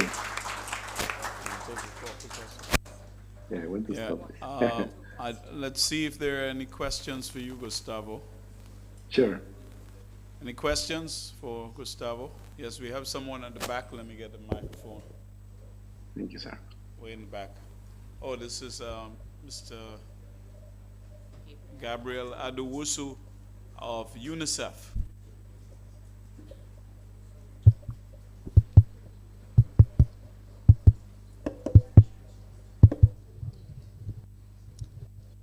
Yeah, good morning. Thanks a lot, Gustavo. So I have very interest in the presentation. I think, well, my background has mainly been on sanitation system strengthening. And I think your presentation, the citywide inclusive sanitation actually holds a lot of promise for countries. So I just wanted to share a few reflections based on the presentation. I think one, I believe countries will need regulatory frameworks around sanitation service provision. And I was happy with the slide that you presented that showed the sanitation service chain and the rules of public-private partnerships. And I believe countries can actually build a lot on these public-private partnerships to push the sanitation agenda, even if governments do not have the required investments. Once these partnerships are in place, then we can ensure that we are achieving our sanitation objectives overall, but then also through private investments. And the other thing I wanted to reflect on is data. So you showed the sheet flow diagram, and I realized that, sorry, so in sanitation, I think we do use this quite a lot, but then countries do not even know where our waste ends up. So we have the very high level data that talks about, so the 5% having sewer and all, but where does the end product really go? Is it coming back into our environment or not? And we need very strong data systems to enable us push these. Another thing is so partnerships. We are all so water operators, water sector people. Sometimes the partnerships that we build with other sectors, so there's the health sector, for example, there's agric, natural resources. I think these partnerships helps us to work together to ensure that our objectives as a sector are met. So I'm very happy with the presentation, and I think utilities here should really take this serious. We should take these back, discuss with our managers, with our policymakers, and see how we can ultimately move forward regarding sanitation. Yeah. Thank you, sir. Thank you for your comments. I really appreciate them, and I fully agree with them. I fully agree with them. Information is so important, monitoring. Now, the good thing is that technology can facilitate this, right? Before it was more expensive to get information. For example, the truckers, the vacuum trucks that collect septage and take it to a treatment plant. Now we can put a GPS on those trucks, do routing, so the collection service is more efficient, so it can go like one house next to each other, and one truck can connect and collect septage from 5 or 6 houses that are next to each other, right? That will make the trip much cheaper. The cost will go down because we're more efficient. It's like Uber, right? The Uber taxi goes to where the client is, right? And it's not like going around looking for clients. So that way we can optimize, and that involves, of course, information. And also the investment is there. Sometimes, like the case of the septic tank, so the utilities can take advantage of that investment. When we have like 80,000 people using septic tanks, we're talking about an investment of maybe $100 million or something like that the people have already made. So the utilities and the country can use the things that are already there. The private sector is there, the truckers are sometimes already there, small companies, entrepreneurs that have already invested in those trucks, and we can just take that to our advantage. I think Lorraine just wants to, just before the next question, Lorraine wants to make an intervention. Go ahead, Lorraine. Hi, morning, everyone. Thanks for that presentation, Gustavo. So I just wanted to quickly respond to Gabriel's comment on the wastewater agenda. Really great point. And I'm sure everybody in this room, especially the operators and utility heads and representatives, would agree that there needs to be urgent prioritization of the wastewater agenda. We always say if we think water is neglected, you haven't met wastewater yet. So to quickly respond to you, there are a number of actors that have been working to enhance wastewater management and the wastewater agenda, from the training and capacity building side. CAWASA has really taken a lion's share in terms of that. Mr. Gill and his team, CWWA with the capacity building, but also a number of development partners, most notably the Jeff Kruppler's project that just completed a 5-year program heavily focused on integrated water and wastewater management, with both technical support, some financial support for some infrastructure investments, but also looking at data and information management. But both myself and Ignatius and some of the people in the room here today, as well as Gustavo, we just, under the funding of the World Bank and in collaboration with CAWASA and CWWA, we just launched a program, a ProBlue funded program, to accelerate wastewater and sanitation management in the region, and it is throughout the region. So we started first with some initial consultations with about 12 countries, but it's going to be expanded and scaled up to all the countries. So we just completed that launch over the last 2 days, which will include funding, but it will also include, I can't remember who spoke about it, but somebody said every country needs a master plan. I think it was Dwayne. So it will include a full framework, but a framework that is informed by the countries and the partners, as well as an action plan. And I know some of you all in the room may have been a part of the consultative process, so this will continue.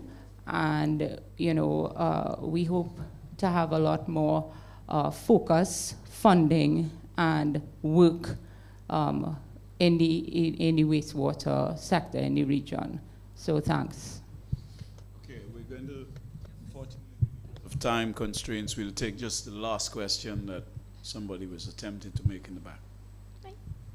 Hi, good day. Hope you can see me. I'm Christopher Burton from Antigua and Barbuda. So I know you shared a lot about the potentials for work that we can do with wastewater and making sure that we have a lot of public-private sector engagement. But I'm just wondering if there are any recent examples of a public-private sector partnership within the Caribbean region, or maybe even in just Latin America, and whether it was funded by World Bank or even if it wasn't, but just something that you could share that would be useful for us to know how that worked really well with utility companies and private sector firms.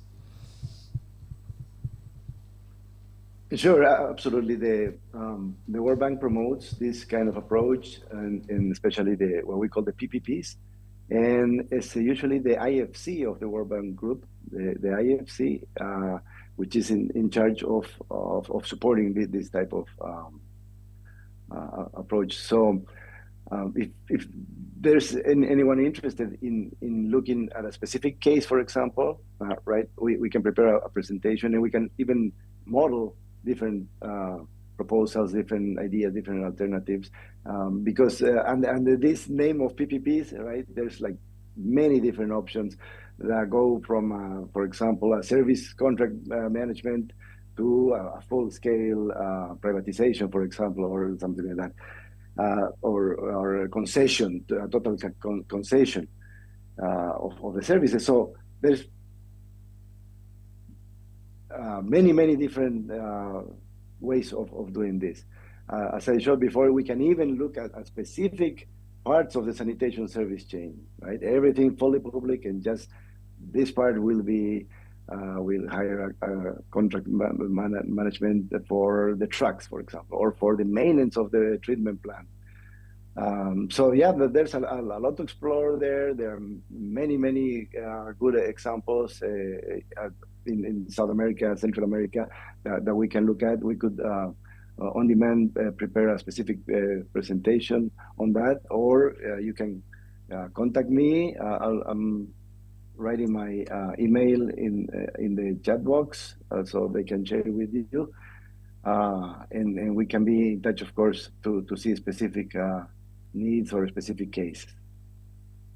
Thank you. Thank you, Gustavo. And we really appreciated your contribution, albeit remotely. And we wish you safe travels. Thank you very much. Thank you, sir. Good. It was a pleasure to be here. Thank you, and Lorraine. Thanks, everyone. Good to see you. All right. Bye-bye.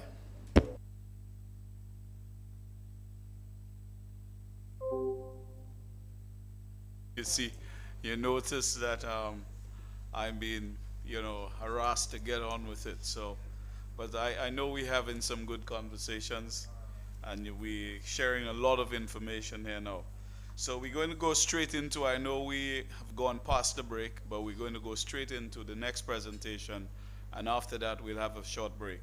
The next presentation, which should have been the first one, or the second one for the morning, is about the quick response component program. Component 1, the role of operators. And this will be presented by Ms. Shamila Ragube, who is the quick response specialist. That is the Caribbean Water Utilities Insurance Collective or Composite? Collective, so it keeps changing on me. And also Ms. Lorraine Williams of the CWWA. I give her an upgrade there. I didn't realize that. Lorraine lucky. She's very lucky. Yeah. Okay. Go ahead. Morning, everyone. He said yes, we were supposed to be second, but due to our comrades online, we decided to give them this space so that we could facilitate everybody. As you know, we're one region, we're one Caribbean, and we're trying to foster that sort of collaboration, even the ones who couldn't be here with us today. So before I start my presentation, I just wanted to preface it with a bit of background about me. I started in CAWASA 20 years ago in Trinidad. I was an engineer, went up to a manager where I managed a lot of plant operators, 2 of whom are here today. Rasan, where are you? Sariel, not in the room? Okay, well, the guy's not here. But after that, I moved on to Grenada, and I managed water and wastewater operations, as well as I was a disaster coordinator. So my background is water, wastewater operations, and disaster management. So then I was asked to join the IDB team to work on this program, the Caribbean Water Utility Insurance Collective. It's designed to help build resilience for water utilities. It's not just about insurance. We know the Caribbean is highly susceptible and vulnerable to natural disasters. We have been plagued by many in the past, and in recent history we've had Beryl, we've had Irma, Maria, volcanic eruptions, and even a devastating earthquake in Haiti. Emerging out of this, the Caribbean region, their development partners, they recognized that there were gaps to be addressed, and the lessons from these events were that we need stronger policies for disaster management. We need better emergency response mechanisms, better trained personnel, better recovery systems, and even resilient infrastructure. So the Caribbean Development Bank, you saw Dwayne online before, and the Inter-American Development Bank, along with the UK government, through the Foreign Commonwealth Development Office and some other partners, including our own CAWASA and CWWA, we all came together and we said, we need to design a program to help the utilities get that autonomy when it comes to managing natural disaster impacts, to get that resource, funding, and trained personnel to better help you respond on your own. So the Quick program was born. In 2023, we designed a program, a 3-component program to help all utilities in the Caribbean build resilience against natural disasters. The first one is the Quick Response Program, which is what I'm in charge of. And that basically involves helping the utilities prepare to better be able to respond to events. And we'll talk more about that in a minute. The second component is the insurance component. It's called parametric insurance. It's different from indemnity insurance in that we went to the utilities, we asked for all their data on your assets, plugged it into a risk model, and based on certain triggers, a payout would be given to the utility when they are impacted by that particular disaster. And this provides liquidity so that they can have the funding available to actually respond in a better manner instead of going to the government or going for a loan from development partners. The third component, which I think would be of interest to a lot of the development agencies who are here today, is the resilience program. And this is where we go to the utility, ask them, what are your top priority projects, infrastructure projects that you want to see happen within your utility? We partner you with the funding agency and we take that project to completion. So I think it's a great way to build that future resilience so it can help protect you against natural disasters, right? So Quick is open to all the water and wastewater facilities in the region.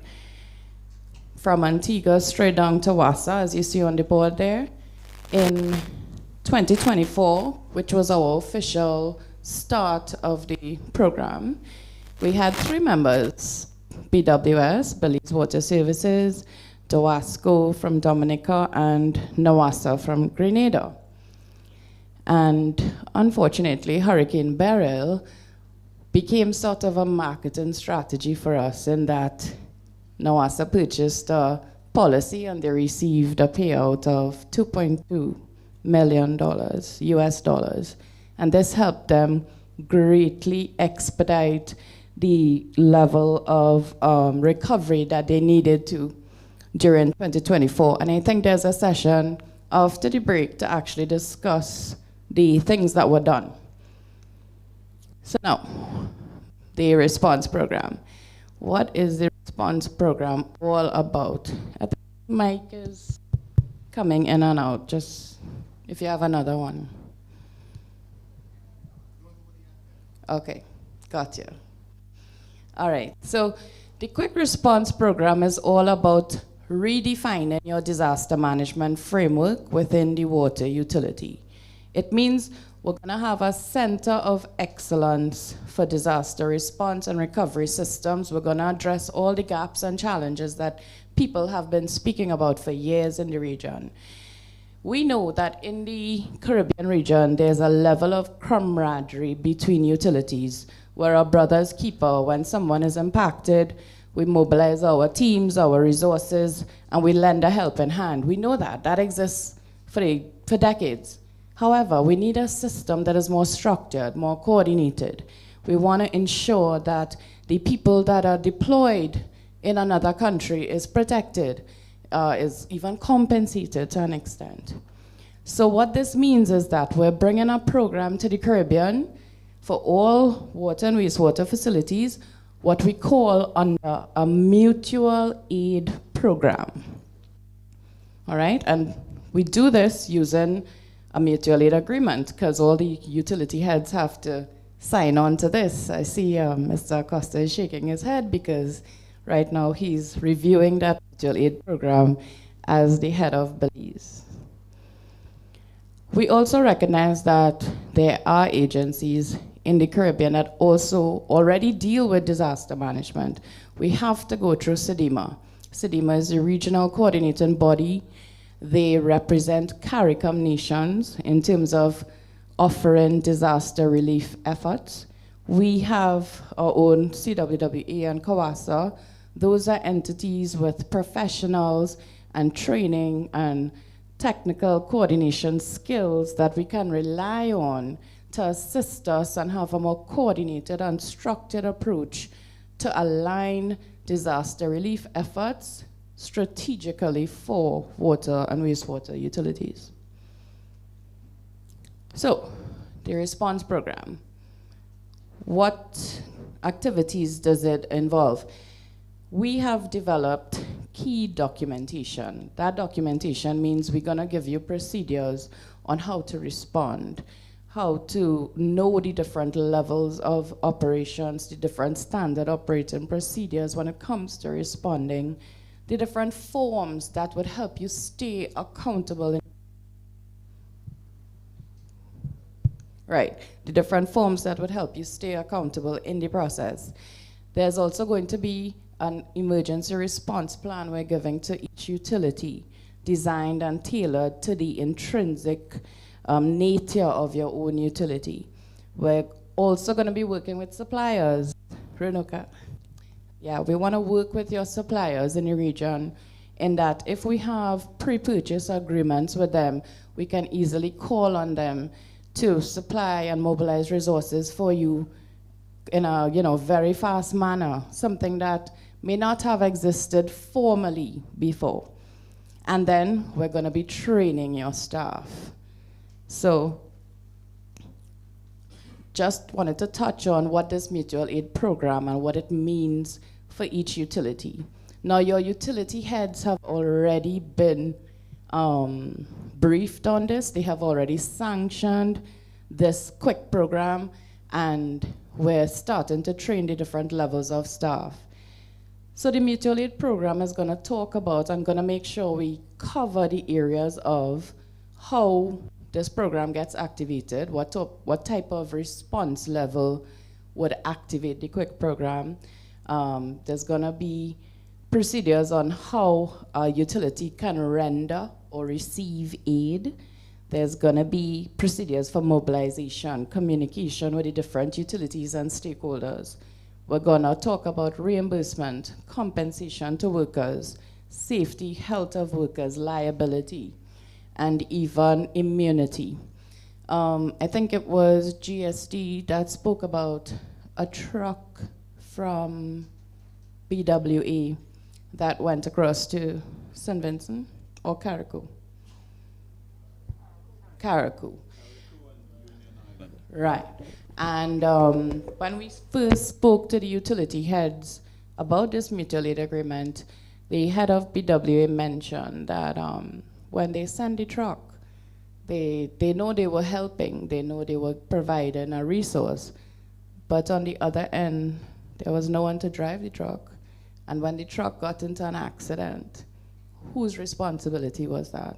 So we're gonna met and have all these different challenges vetted and have the utilities agree on them ahead of time so there are no conflicts.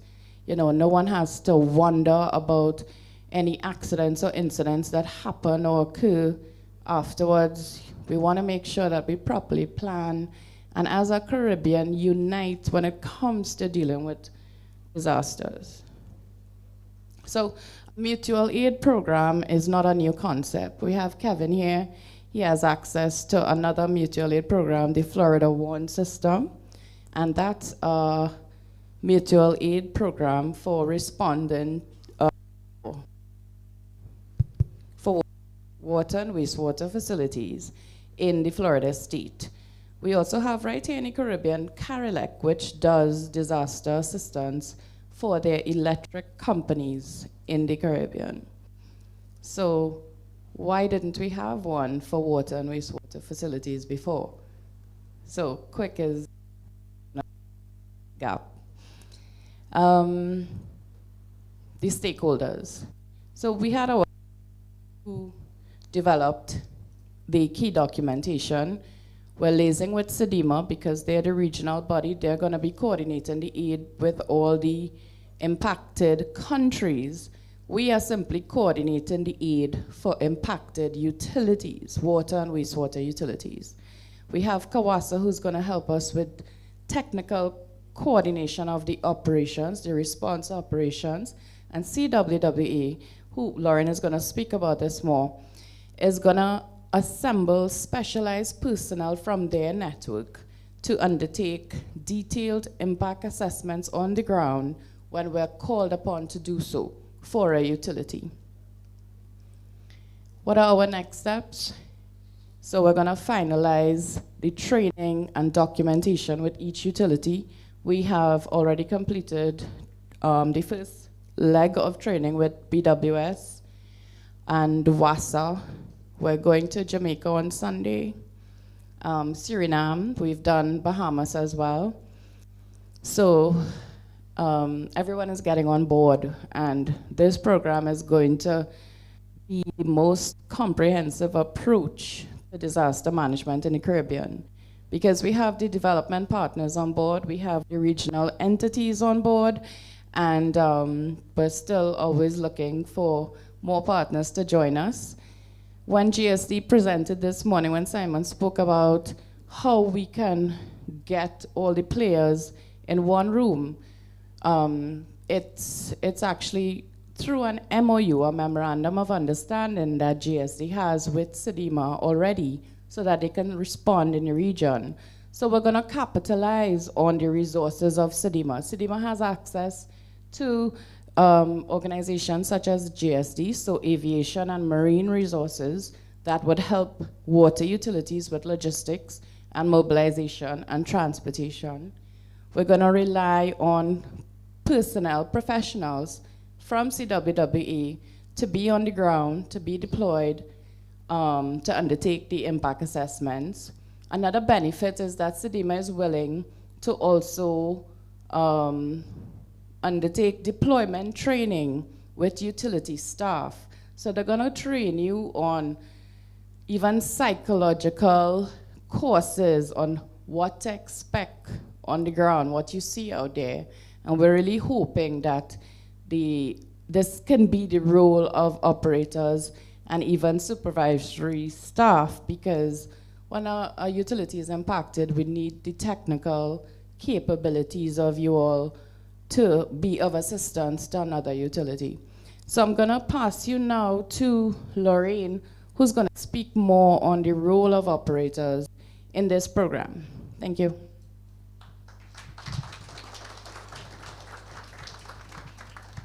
Hi, thanks, Jamila. I promise I won't keep you from your break. This is a short presentation, and it really is valuable to each of you all in this room. But first, I just want to really commend the Quick team. So, and I know that many of you all may be saying, you know, we do this already. The utilities already help out each other. But one of the things that could seriously impact the ability to respond is proper coordination. And that is what the Quick program, and this is not something that was handed to us. This was developed by the Caribbean. It was developed by us, for us. So just before, anybody has ever participated in any support, any response for any utilities, Beryl, Dorian, Maria, anybody in the room? Right. Okay, so the thing about it is we, as Shamila said, we wanted to coordinate, we wanted to provide a coordination mechanism for how we respond in the Caribbean. And of course, we're going to use the professionals in the Caribbean.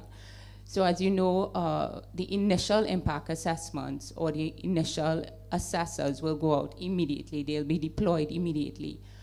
But one of the things that is also required are detailed impact assessments. That's how we build back better. That's how we know what's the true economic loss, what's the true infrastructure loss. So that is part of the Caribbean Water Utilities Insurance Collective Response Program. So I think Sean Miller went through this already.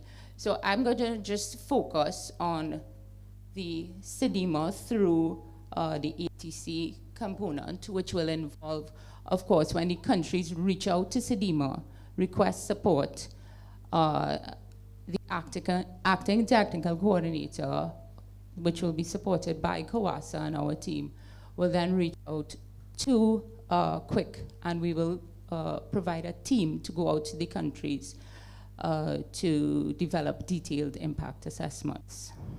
Of course, these personnel, I think Chamila mentioned that, would be fully trained. They would get the proper resources needed to go out to conduct these detailed impact assessments.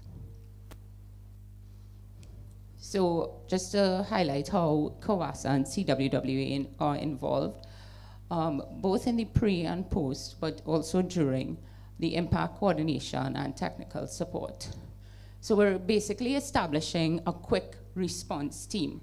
And rather than, and this was an approach, this was the approach that we utilize, and some of the utility heads or development partners, response partners in the room may know, when there's an event, we have to quickly try to rally support from surrounding countries, from the utilities, get them, it's either on the RSS or some, either on the RSS or some method of transportation, get them to the island to do the initial impacts. But what we want to do is have a master list ready of persons that have been vetted, that have been trained, that are ready to respond. Because part of the problem is, you may call these persons and they just can't do the deployment. So we're looking at a specialized team to conduct the detailed impact assessments. And their focus, because of course the bigger picture is washed, it's other elements of assessment, but this team is going to focus on the utility infrastructure damage and impact. As I said, there'll be training and orientation, and we are also looking at providing a stipend for these persons. So of course we'll cover all costs associated with your deployment, but we're also looking at a stipend because you're taking time out to do this, and it's taxing. I mean, you're not going to get richer, but it's a stipend. So yes, as I said, it'll be deployment of pre-selected Caribbean professionals. So this is just a mission to support affected Caribbean countries in the aftermath of disasters by conducting detailed impact assessments of utility infrastructure. And of course, moreover, to ensure rapid restoration of critical water and sanitation services. Just to highlight again, all utilities are involved across the region. So quickly, what's your role? How can you get involved? So we want you to apply to be deployed as an emergency responder under the Quick Response Program. I don't know if anybody saw these ads that went out in the last few weeks through the bulletins, through various social media platforms, but this is how we want to get you involved. So we're actually in the hurricane season. We started a bit in the pre-hurricane season, but this is meant to be a living list, so you're not too late. Who should apply? If you don't see your field in this list, that doesn't mean you can't apply. So of course, civil and mechanical engineers, maintenance managers, senior maintenance technicians, senior health and safety officers, disaster management specialists, water and wastewater specialists, environmental officers, and of course, quantity surveyors. And of course, operators. But operators with those skill sets. But as I said, if that is not within your field, you can still feel free to apply. What are the requirements? You just need to send us a copy of your CV. You need to be a Caribbean resident. because of course the geographic location is important in deployment. You need to complete the disaster orientation training. You need to be available for deployment. So particularly during the Atlantic hurricane season, we would want you to sort of give a commitment that if you're called, you know, you're gonna deploy. You're not gonna tell us, hey, my wife say I can't go. Real story, real story. If Chris Husbands was here, he would give you that very real story. So, yeah. You need to be a CWWA member. You need to be a resident of the Caribbean, as I previously said. You need to have some additional skills and qualifications, but this will not limit you from being selected. This is just some additional skills that we'd be looking at, which is a bachelor's degree in the relevant field, experience in disaster response or prior training, and of course, experience in water and sanitation operations and or management. So, we're fancy. There's a QR code. So we do have some persons that already applied. So if you can just scan the QR code and apply if you're interested. It's a very simple process, as I said. It's just, you know, some basic information, but most importantly, your CV needs to be uploaded. But if you don't get a chance to do it and you want to follow up with me, I can give you the address. I can share the information directly with you. But that's it. I told you I'd be quick. I was quick with quick.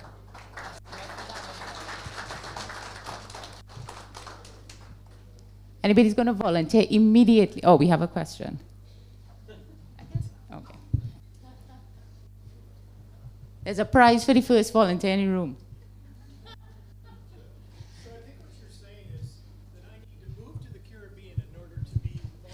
So no, you don't. So where you resident right now? I reside in the U.S. In Wisconsin. In Wisconsin. So the thing about it is, it would be difficult to deploy you from Wisconsin. We are considering Florida because Florida is one of our chapters on the CWW, and then it's also quite easy to deploy from Florida. But you know, there are other mechanisms. I know right now the Quick team is in discussions with Operators Without Borders because you know, Quick is still in development in terms of that aspect of it. So you know, in terms of enhancing the cadre of persons that can be deployed, so it's not a no. But in terms of immediate deployment, the cost factor, the time frame with which we need to deploy persons, it just works better to utilize Caribbean professionals at the moment. I think there was a question in the back of the room. But I mean, if you want to move to the Caribbean, you know, I heard Grenada's nice and open to people,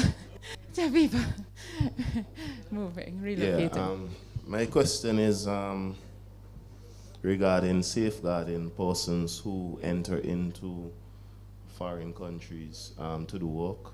Yeah. What will be put in place to ensure their security protection? Also to ensure that they're not placed in the front line of the battle while the locals stay away from the more difficult and possibly life-threatening responses. Yeah, I know. Things like that. Yeah. Okay, well, we won't send you into a war zone, but so I know Shamila would want to respond on this based on the mutual aid agreement in particular.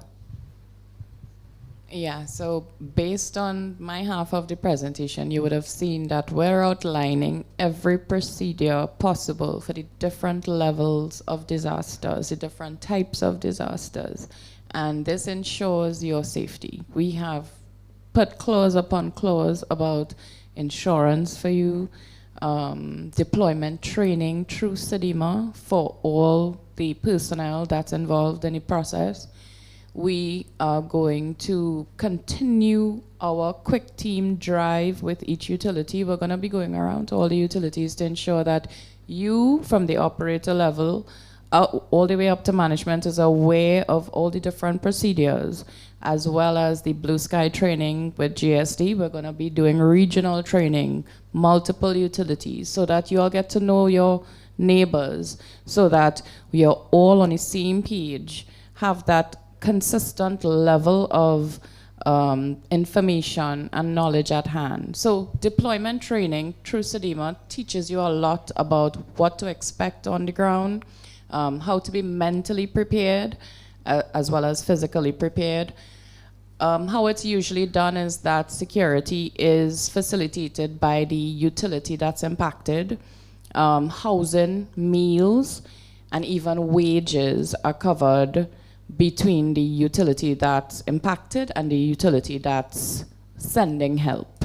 So all those procedures are outlined. All those questions that you would have when we come into your utility. Which utility are you from? CWSA.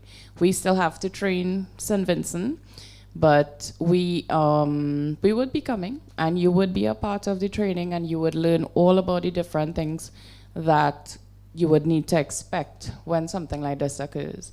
And I think I didn't mention it. I told you there were 3 utilities that joined our program, our just insurance program in 2024.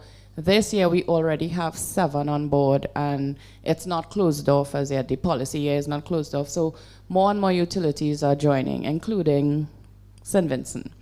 Mr. Crease was very excited. So do expect to see us soon, and don't worry, we have all these considerations, all these questions that you have in hand. You will find them in the documents that you would be receiving free of charge. All right? Thanks. Hi, good morning. Timothy from Swim Call, Solid Waste Management, out of Trinidad and Tobago, professional operator. My question is concerning the deployment. In terms of where I work, I may need special permission to leave, notwithstanding your spouse and so on, but I may want to go and she may agree, and then the company says you can't go. Is it any arrangement for prior notice to the CEOs of some of these utilities? So I think that's a great question, because typically what we do when we are requesting, or in the past what we did, we would make the request for the support personnel directly from the utility or the agency. So I guess in that instance, and I know that you have already applied, what we can do is officially write to the organization, write to your CEO or your managing director to indicate that you have identified that you would like to be a responder, an emergency responder for the quick program. The good thing is that once the MEE is signed, the agreement aspect of it would already be in place. But if that hasn't been signed as yet, I do think that that would be one way to indicate that a member of their staff is interested in being deployed, and the likelihood of them being deployed is heightened during, of course, the Atlantic hurricane season.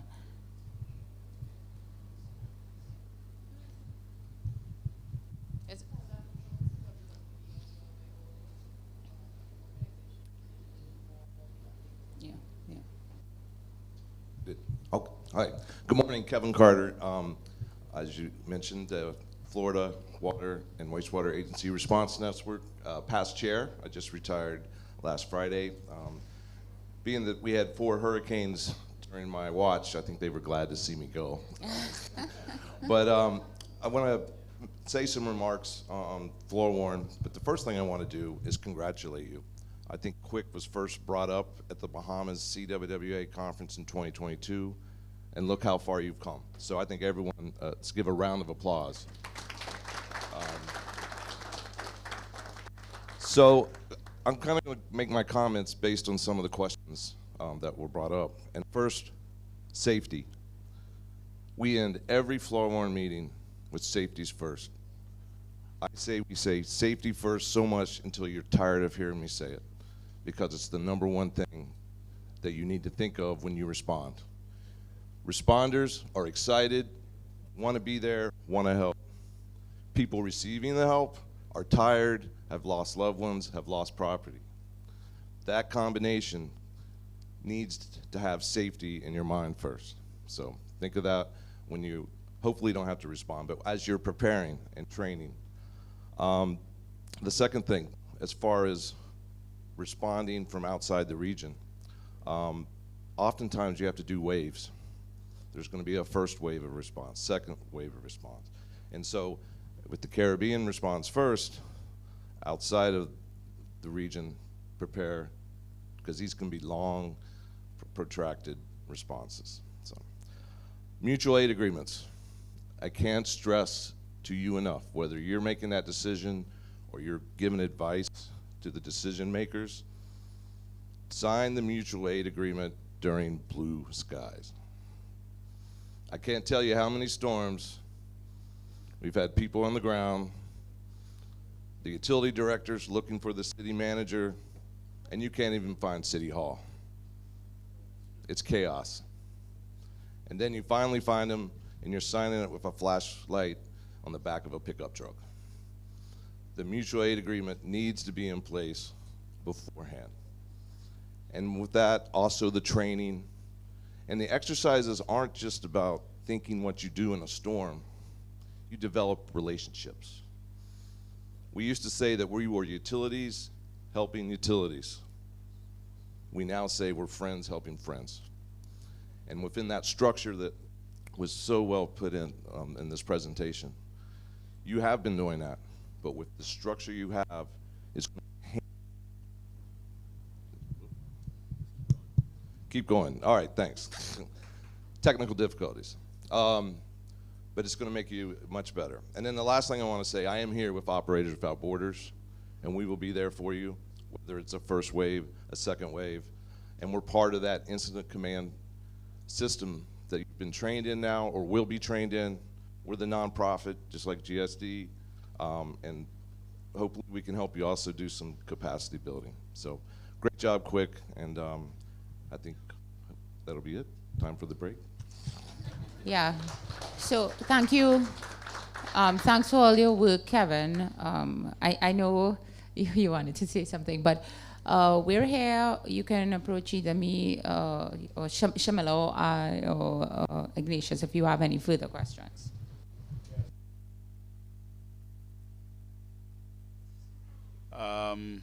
Because we are running very late and we have another presentation before we go to do the demo, and then we have to do lunch at 1 p.m. So just a little housekeeping. We're going to take the break at the restaurant now. Let's do that and be back here in about 20 minutes. We're going to do the next presentation, and then right after that presentation we head to do the demo. Yeah? Okay, see you in 20 minutes.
Okay, we're going to be running right along.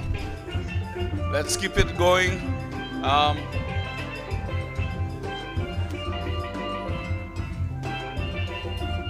So while we were away, as you settle down, what we're going to do is we're going to go into the session with the panel discussion with the CWSA, CAWASA, and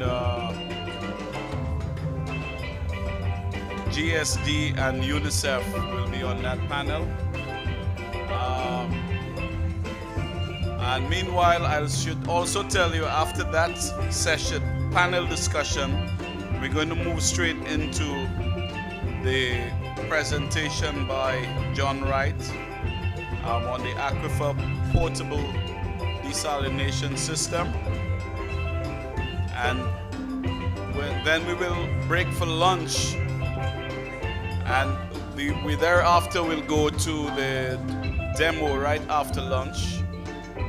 And after the demo, we will then head to the water operators competition. But we're going to give you reminders. As you settle down, I had some giveaways. I still have some giveaways, but I still would want to acknowledge our sponsors. And we had some big sponsors like the government of St. Vincent and the Grenadines, the CWSA, and as in the Calypso tent, we say, when I say the name, you have to clap. So, government of St. Vincent and the Grenadines, clap. Sandpick, CTL, Wyman, Bailey's Water Services, Wasco, Caribbean Development Bank, Rudy's Electric